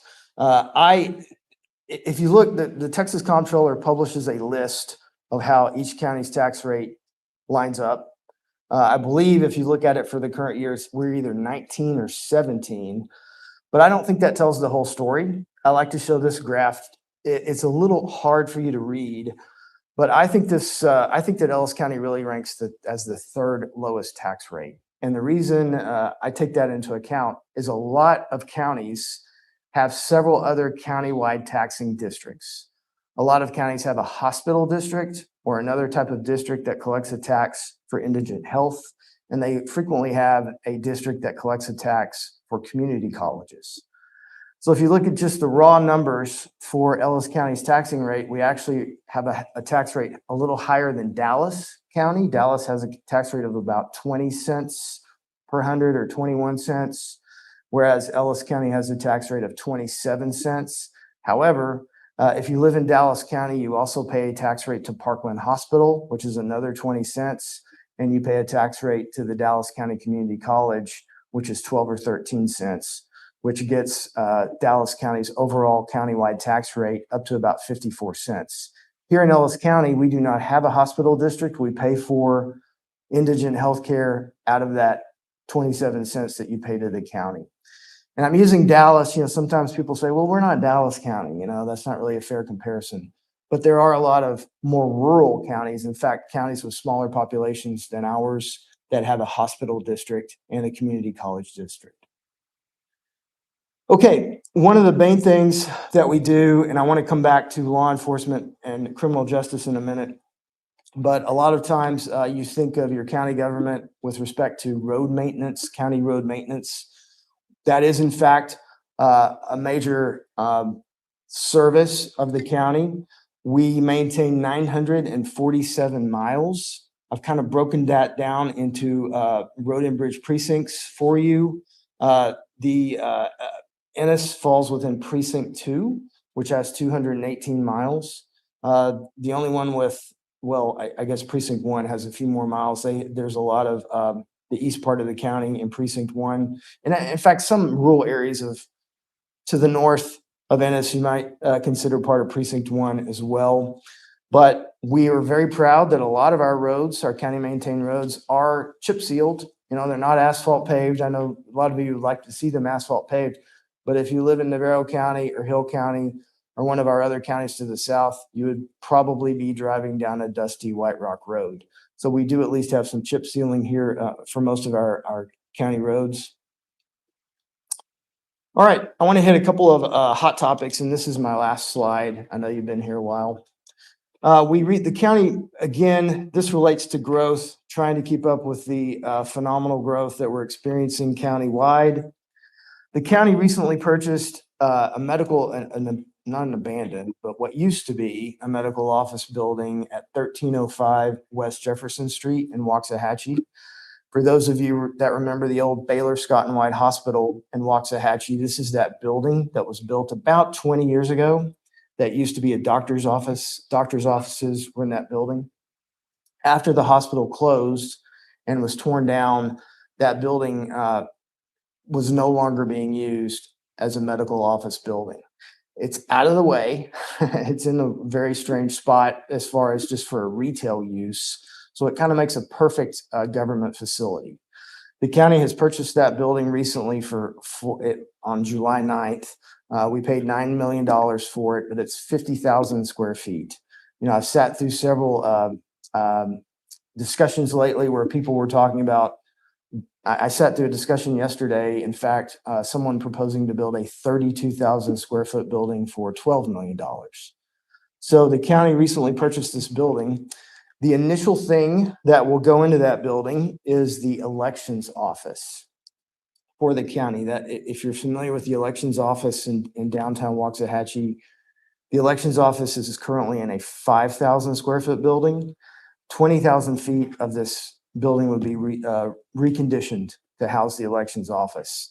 That is part of the emerging Ellis County plan. We're on track to have a new elections office. A couple of things why that's important. One is election integrity. We take election integrity very seriously in Ellis County. The elections administration office is part of the county. The county, as you know, when you vote, they have those fancy voting machines, which are sometimes cause some people some concern and that type of thing. Ellis County keeps those machines in our possession at all times. We do not take those to an outside storage facility, but we need more space. We need more space to keep those machines inside that office and under the possession of those county staff. And as the county grows, we need more and more machines. So that was one of the purposes of using this facility. The next is something that will be on the radar soon. And by the way, as you know, I'm leaving office on December 31.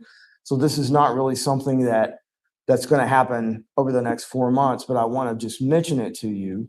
The county is running out of space for its jail facility. And Sheriff Norman may comment on this as well, but we have, the jail is very heavily regulated by the state. And we have to have a certain number of jailers per each inmate in the jail. And once the jail reaches an average daily population, that is, I think, about 70% of the maximum capacity of the jail, those state standards require us to start planning for the future. So you may hear in the near future some discussions about building a new jail for the county, as well as just generally a criminal justice campus. That would include things like a sheriff's administration office and perhaps a criminal courts building to house more criminal courts. As our population goes up, more people are arrested, the caseload of the criminal justice system increases. And by the way, I just want to briefly touch on this. I know it's been a long night for you, but as I mentioned, it's not just about law enforcement and our sheriff's office or our law enforcement officers and detention officers in the jail. It's the larger system of criminal justice. It's the district attorney's office. It's the courts, the court staff, the clerk staff who help process those criminal cases.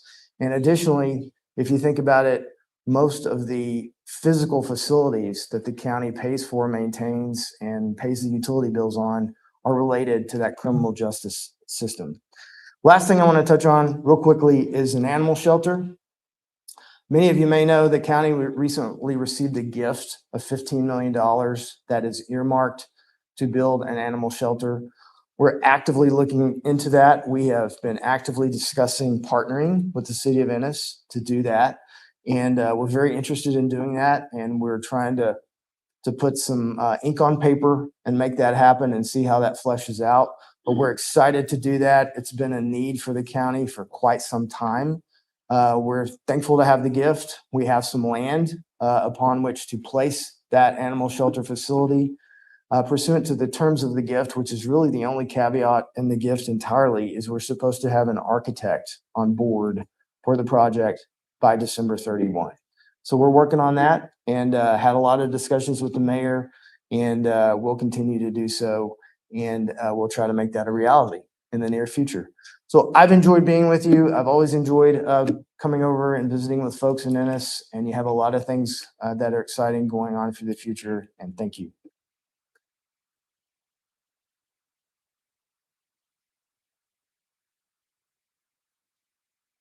Next in this evening's program is Sheriff Brad Norman from the Ellis County Sheriff's Office.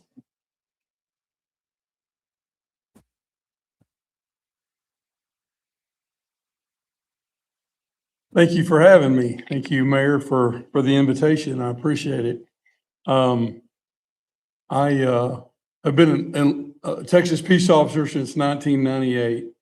And at the sheriff's office since 2001, basically, and then took office as sheriff January 21. Just a little bit about the sheriff's office and what we do. I've got, as Judge Ray mentioned, I've got the lion's share of the employees in the county. I've got about 255 people, 260 people. That's detention officers in the jail and then deputies. And I've got both of those. I'm responsible for both of those. The jail, our average population right now is about 600 people. At any given time, there's 600 people in the Ellis County Jail. The most we've ever had, we're hitting records weekly right now. That was a couple of weeks ago at 662. We've never had 662 inmates in the Ellis County Jail in the history of Ellis County. That's the growth that I'm seeing as this county grows. I can hold 857. 857, 70% of that is 599. I'm behind the curve already. Judge Ray mentioned it a minute ago, but we're going to be having to look at building a new county jail in the very near future. Not something that sounds fun. It's not something people want to spend money on, but you may let them go? That's not an option, right? So that's something that's a reality that we're going to end up dealing with. So the county jail, I've got everything in the county jail right now, from Class C misdemeanors, which is people that had a traffic ticket, to capital murders. I've got 4 murders in my jail right this minute. 2 of them are capital murder cases. One of them was a lady who killed the majority of her children in Italy, Texas, a couple of years ago. The other one is a guy who murdered one of my detention officers in my jail about 1.5 years ago. That puts different burdens on a lot of different people in the criminal justice system, the district attorney, the court system, the things that automatically happen in a capital case. We're dealing with that twofold at the moment. The sheriff's office is made up of several different divisions. I've actually got the largest police agency in the county. And when you're talking about population, I know you've seen a lot of numbers tonight. Of the 251,000 people that are in Ellis County, roughly according to COG, about 75,000 of those live in the unincorporated Ellis County, not in a city limit. Tier 2, anybody know what Tier 2 is? Passed a few years ago. So there's no more forced annexation in cities. Cities can't say, we're taking you in, we're going to make you part of our city now. So when that passed several years ago, Ellis County will never look like Dallas County, thank goodness, in a lot of ways. But one is the way the county's set up. So everything that's in the county right now will remain out in the county. It won't be brought up into a city unless the people in that area vote to be annexed. There's no more forced annexation. That being said, Ellis County Sheriff's Office will continue to grow. I don't have a choice. I've got 77,000 people that when they call 911, 77,000 of the 250, my people are responsible. That's going to increase as the population. We're getting mud districts all over the muds and PIDs all over the county. My office right now, 93% of Dallas County is in a city limit. That's not going to happen with Ellis County because of Tier 2. So we're gearing up for those things and trying to be prepared for those things. But anyway, back to the sheriff's office. We've got several divisions. We've got patrol, which if you call 911, you live in the county, you call 911, that's who's coming. That's who's coming to your house, right? Criminal investigations. If a crime is committed, that's who's going to investigate those crimes. That's who's going to come and do those investigations. We've got a narcotics unit, which we call Special Investigation Unit. We've got the only one in the county. We work with Ennis on a lot of different things. We've got a really good relationship with Ennis Police Department, and I'm thankful for that. We have an SRT team, Special Response Team, which you're going to know is a SWAT team in the county. And that SWAT team is composed of Ellis County Sheriff's Office and Ennis Police Department. We work hand in hand with that. We train together. We work together. They do all their deployments as one unit, and that's worked out really well for us. We're really glad about that.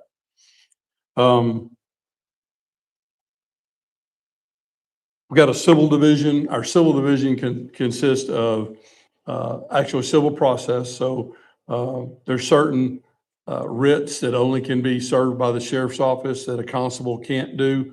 Most of civil process in county government is done by your constable's office. Your constable in this area is Roy Callender, and they do a great job for what they do. There are certain things that sheriff sales and certain civil papers only sheriff's office can do by law.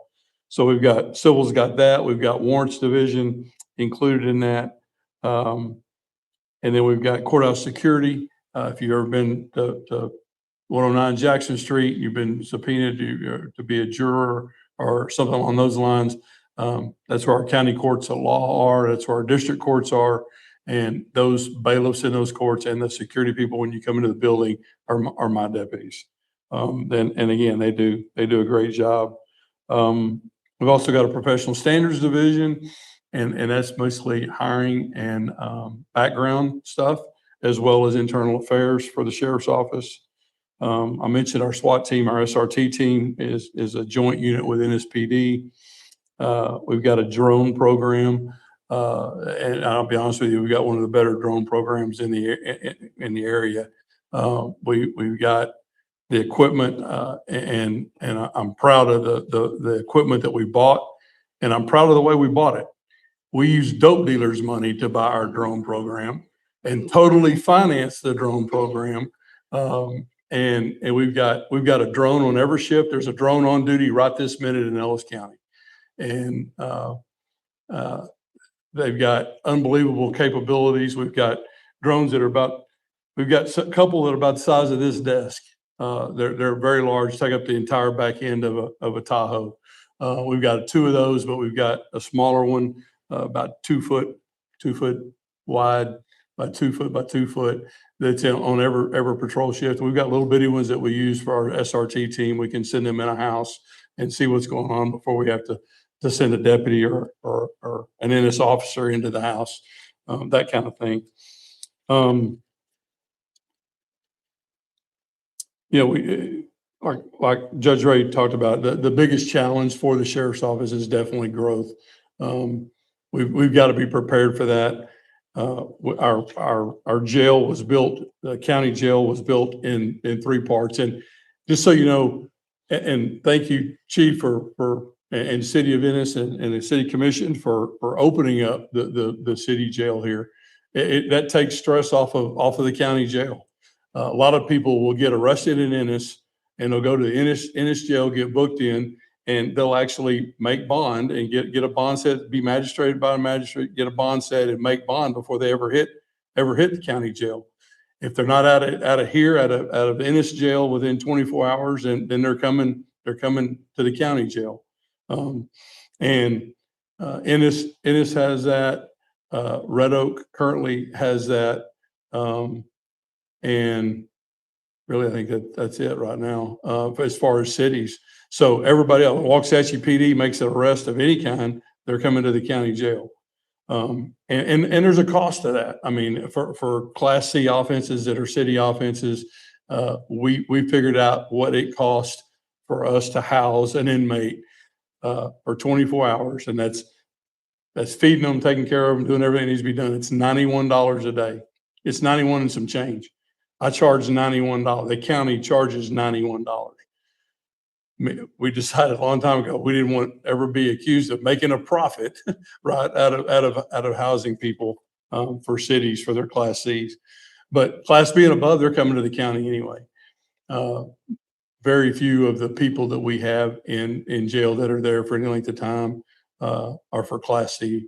So most of it, if they do, they're there for a short time, pay their fine, and get out, and they're gone. But like I said, it's very, the jail is probably the biggest challenge that I personally have. The county has been, county commissioners, the county court, county judge have been great the last 2 years. We've gotten our pay up where we need to be. So I don't have any problem hiring deputies at this moment. We're in pretty good shape. I still do with detention officers, just because it's not a job that everybody wants to do. You know, I mean, we have people, we actually now make them come in and we do a little orientation and spend a couple hours in the jail showing them this is what you're going to be doing. This is how you're going to be doing this job when you're taking care of these inmates.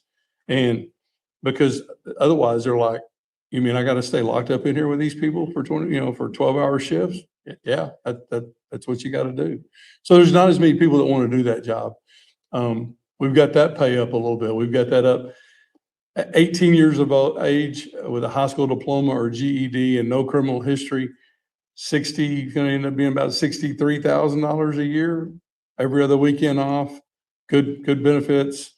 I wasn't making $63,000 right out of high school. I can tell you that.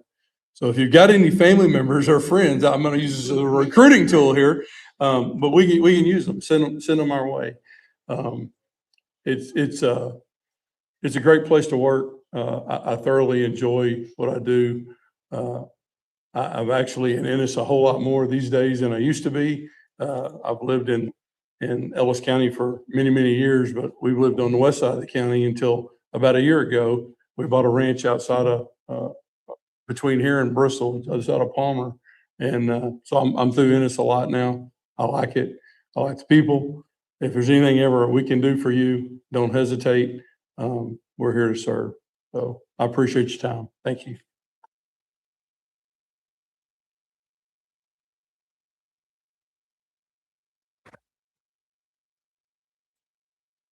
Now I would like to introduce Dr. Bradley with our Ennis Independent School District Superintendent.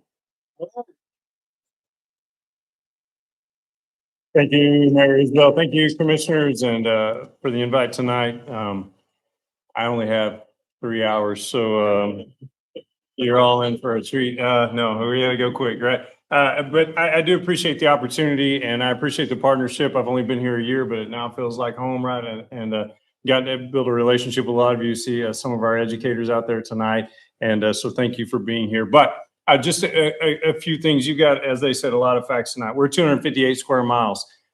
School districts in Texas don't make sense because in the 30s we consolidated all of them. And that's why your school boundaries don't line up with town boundaries or county boundaries. And so we actually dip down into Navarro County on the far east side there. But we have 258 square miles to serve, and all of our schools are in a 5 square mile situation in downtown Ennis.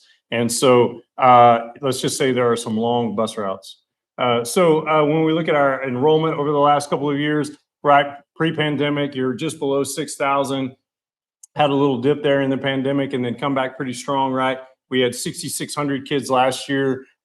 Yesterday, we had 6,580. So we're right back to about that point. And I'm telling you, this year is a little scary because as many of you know, we have the voucher situation now. There's not a lot of private schools in Ennis, Texas that we have to worry about, but you can now get $2,000 a year to homeschool your kid. And we'll come back and talk about that in a minute, but we have seen that thus far our enrollment has held steady. And so I'm glad to report that. Over time, our tax rate has gone down as the state continues to compress that tax rate. One of the things that I hear a lot about, obviously, is the tax rate. It's really a misnomer to say anymore that the district sets the tax rate. Essentially, the state sets the tax rate. We have a maximum compression thing out of House Bill 3. And so we have a little leeway in what we can do, but it is very small and very minor. And any adjustment we make is offset by the Robin Hood program. So if we, if we tax less or receive less, then we get more from the state. If we do more here, we get less from the state. So it's kind of a seesaw effect that happens every year. That tax rate is made up of our M&O, just like we talked about earlier with the county. Maintenance operations is at 75 cents and 46 cents in interest and sinking, which is our bond situation, right? That we are paying that debt from buildings that were built in the past, right? And we have kept that rate steady because we are paying off debt early, which is a savings for all of our taxpayers. So our property tax value has gone up, just as you've heard from the county, and with all the growth that's going on, new properties, the taxable value of Ennis ISD has continued to rise, which is why when we talk about our tax rate going down, you're frustrated because you're like, well, I'm still paying more, and that's because the value of your home has gone up, right? I'm not the appraiser, okay? I just want to point that out, okay? It's not me. But we do have, this is our debt service plan. I just wanted to show this to you because we have leveled this off. I want to give credit to our school board and people that served long before me.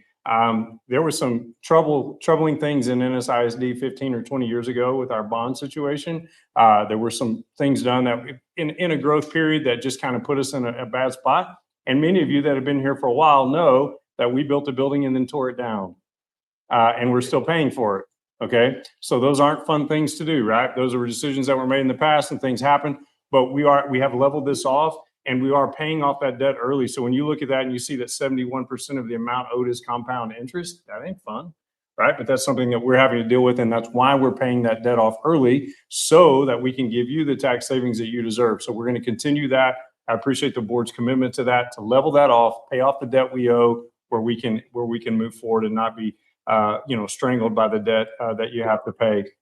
When we talk about our ratings, just going to go real quick. Our first rating is what we're rated on from the state of Texas, right? This is the thing. One of the things I love about our legislatures, they will often tell you that schools spend too much money, and yet this is the rating that they came up with, and this is the rating that they judge us by, and we're a 94 on that. So we are an A-rated district in the state of Texas, and if you'll notice that gold line, the numbers are not, they're a little small up there. But in Ennis ISD, we were spending about $14,839 per kid. That's a combination of state, local, and federal funding. But the average school district and our peer school districts in the state of Texas are spending $18,970 per kid.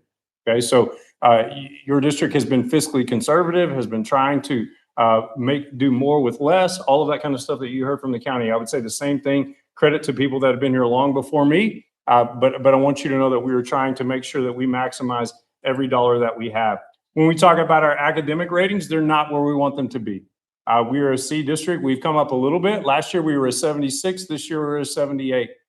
We are making some substantial changes in the school district. You may have heard about some of these. Some of our teachers could attest to you that we are making substantial changes. I'm just going to be very frank with you tonight. I don't particularly care for the state accountability system. I think it was designed to get a particular result.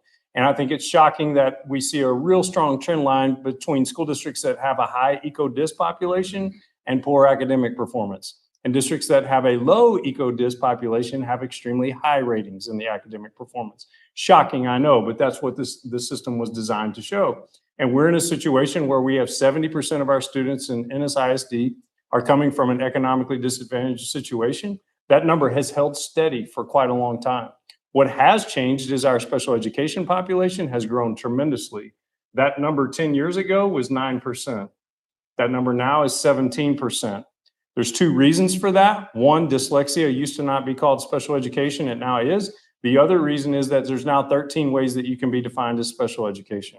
So special education, as you may have thought about when we were in school, was often a room. Hey, there were kids that maybe had life skills situations or functional academics. We have a much broader range of services now, but 17% of our students. So when you think about 6,500 students, it's a lot of students, right? 900 something of our students are being served in special education, right? And so that's a big part. And then 19%, almost 20% of our kids are emergent bilingual. We have one of my favorite things about Ennis ISD is that we have a ton of kids that are bilingual, right? And are graduating and are immediately employable in so many situations because they are bilingual. But when you're 5 and you don't speak English, it's a challenge, right? And so these are some of just the realities that we deal with every day in Ennis ISD, and our teachers are working their tails off to make sure that we're serving these kids well and overcoming what's in front of us. And so tonight, what I want to spend the next couple of slides is just telling you about the strategic plan. Last board meeting 2 weeks ago, our board officially adopted a strategic plan for the first time in Ennis ISD's history to attack the next 5 years. And so they set 5 goals that we're pursuing as fast as we can, and I'm going to go through them really quick. But we want strong learning, every grade, every graduate, great educators in every classroom, a place and a path for every student. We're built to serve, ready to flex, and one Ennis mobilized.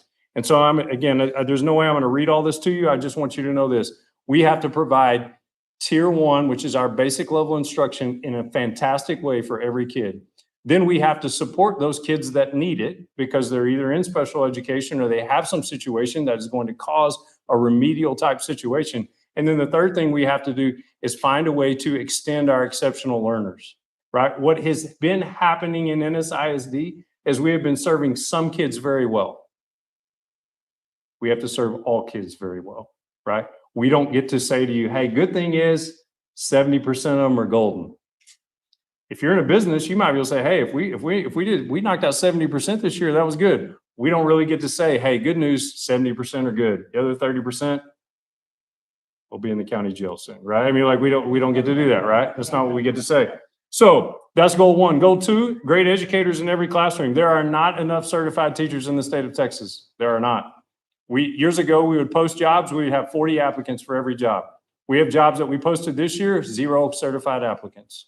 There are not enough certified teachers. Maybe when you pick on public education for a decade in a row, people don't want to pursue it anymore, right? And that's a reality that we're facing in education right now. So this is not an Ennis issue. This is a across the state issue that we're dealing with. We've got to do that. We've got to look at compensation and evaluate what we can do there. Everyone has to do that. The cost of living is going up. What can we do to help our employees? And then our leadership pipeline. We have been in a season in the last year and a half. We have hired a lot of people from outside Ennis ISD. That's not my desire. I want to hire a lot of people from inside ISD. I want to grow our own. I want to grow our leadership. But we got to do that. We got to have people sitting on the bench ready to go. And so that's a commitment that we're making to make sure that over the next 5 years, we're building that. And then we have to have a place and path for every student, right? We have to have, the state judges us on college, career, and military readiness, right? We have to continue to make sure is a big part of what Dr. Pierce works with every day, college, career, and military readiness. And our high school is scoring very high on that. Frankly, right now, the metric that we use in the state, we're doing that. But we know that we have to provide a lot of different avenues for our kids. We know that there's a lot of jobs out there that make a lot of money, right? That we've got to expose kids to, because we need people to work on HVAC when it's 107, right? And there's a lot of money to be made there. There's a lot of those things. And we have good partnerships with TSTC. We have good partnerships with Navarro Junior College, which, by the way, I just want to echo what Judge Ray said earlier. We have the best benefit in the world in Ennis ISD. We pay 0 community college tax and get all the benefit. I can't tell you how much that's worth, because I've never been in a county where we paid 0 community college tax and got the benefit that we get. And many of our kids take community college courses for free. All right. So that's a huge benefit to us. And so we have to make sure that we're opening all those doors and getting kids on a pathway to success. And then build to serve, ready to flex. 2 things I just want to mention to you right here. How many of you in this room went to school at Alamo at any point in time? I know there's a few of you. Yeah. I love it. It's a fantastic building. It's wonderful. It was built in 1916. Okay. So as wonderful as it is, right? And this is what I say about school buildings. Yes, bonds cost a lot. Yes, there's all that, but it's a 100-year building. In fact, that's a 110-year building, right? Thank you to the 1942 senior class for their senior gift of a flagpole. It's still there. Best senior gift ever given, right? I mean, so, right. I mean, hey, we are using the funds in this community, right? So 110-year-old building. Travis was built in 1955. Austin and Houston were built in 1963. The Bardwell side of the high school was built in 1983. Those facilities are aging. There's things that have to be done there. When it's 107 degrees outside, it matters, right?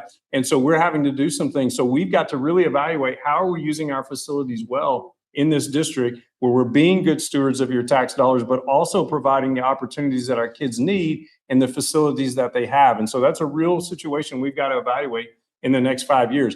And then our setup currently, the attendance zones for Ennis ISD were set in 2011, 2012. There were very good reasons why they were set the way they are. I'm not sure they're serving us well today, right? And we have a situation where our kids, if you're a gen ed kid in Ennis ISD, you go to a pre-K school, a 1 through 3 school, a 4-5 school, a 6 school, a 7-8 school, and a 9 through 12 school. So you have 5 transitions, no matter what you do, K through 12, which also means that part of the situation, and these are conversations the city manager and I were having the other day, part of our situation of kids walking to school and things like that, that we want to have happen to make a community feel is almost impossible, because if you have a kindergartner, 2nd grader, and 4th grader, you have to go to 3 different schools in the morning.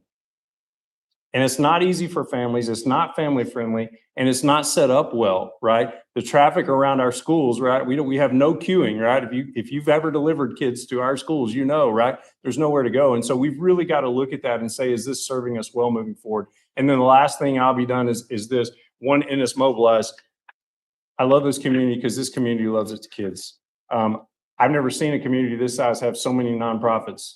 I've been to more dinners, fundraiser dinners here than I've ever been to. All right. It's fantastic. The number of groups and people that are supporting our folks.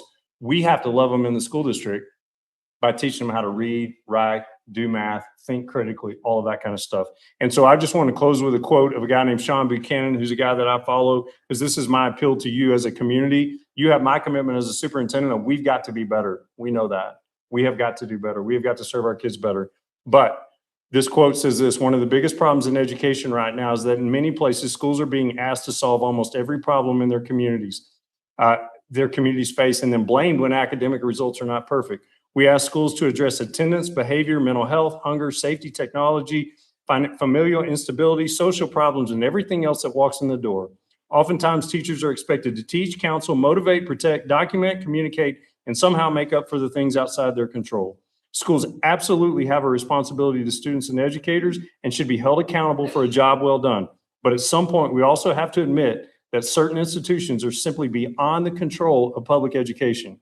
If we really want better schools, we cannot just keep asking more of the people inside them. Parents, communities, and schools all have a role, and my perspective is that education seems to work best when everybody plays their part.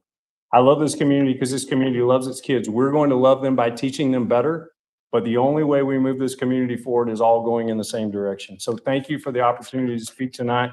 I'll turn it over to Mayor Isbell.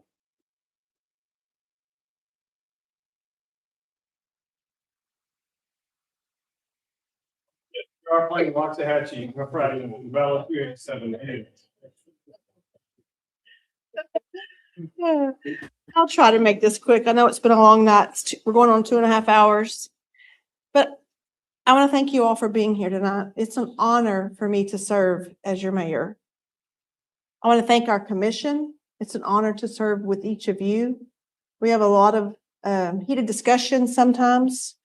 I'm glad to say, since the departure of our previous mayor, we haven't had to bring our sleeping bags. So we have gotten out much quicker. So we sometimes have very different, very hard decisions to make, and sometimes that requires the long hours. But the real heroes here tonight are our staff, are our directors that lead us daily in all that we do. As you've heard tonight from our county, from our judge, from our school, that we are having to do more with less. I know you're understaffed. I know some of your wages aren't up to where they should be. And this commission is committed to raising that bar each and every year till we get to where we need to be.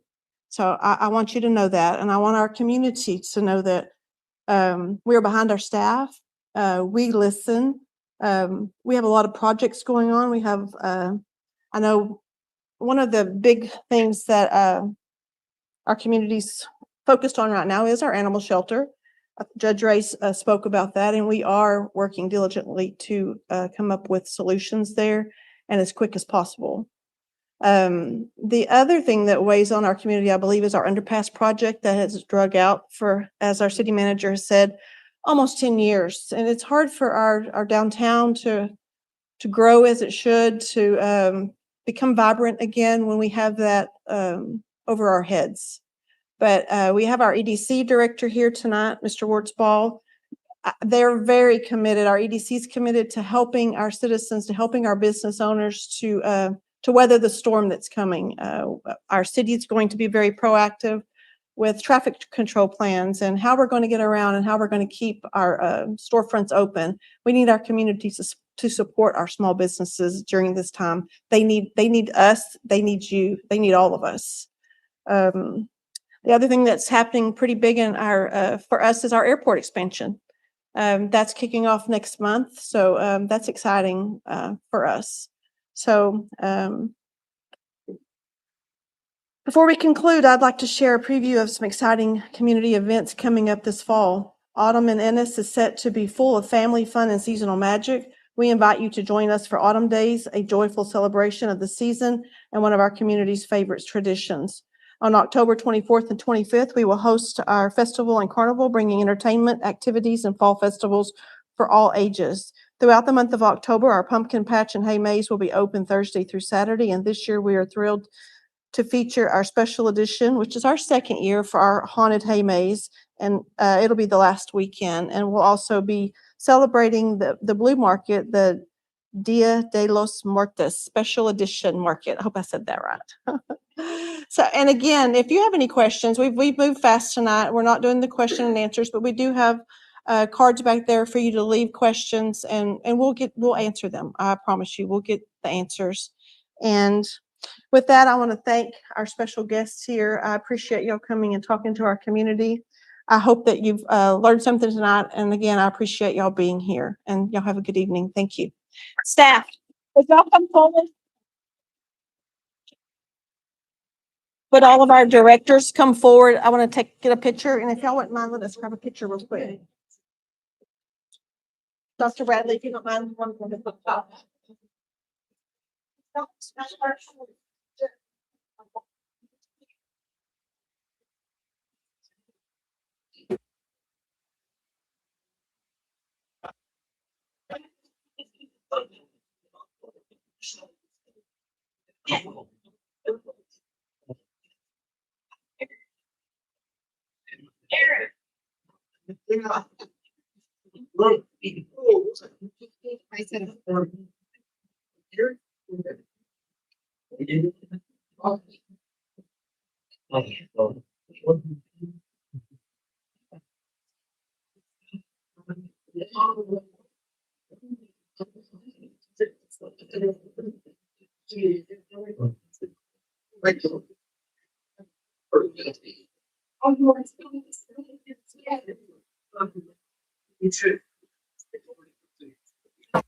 Thanks so much for coming.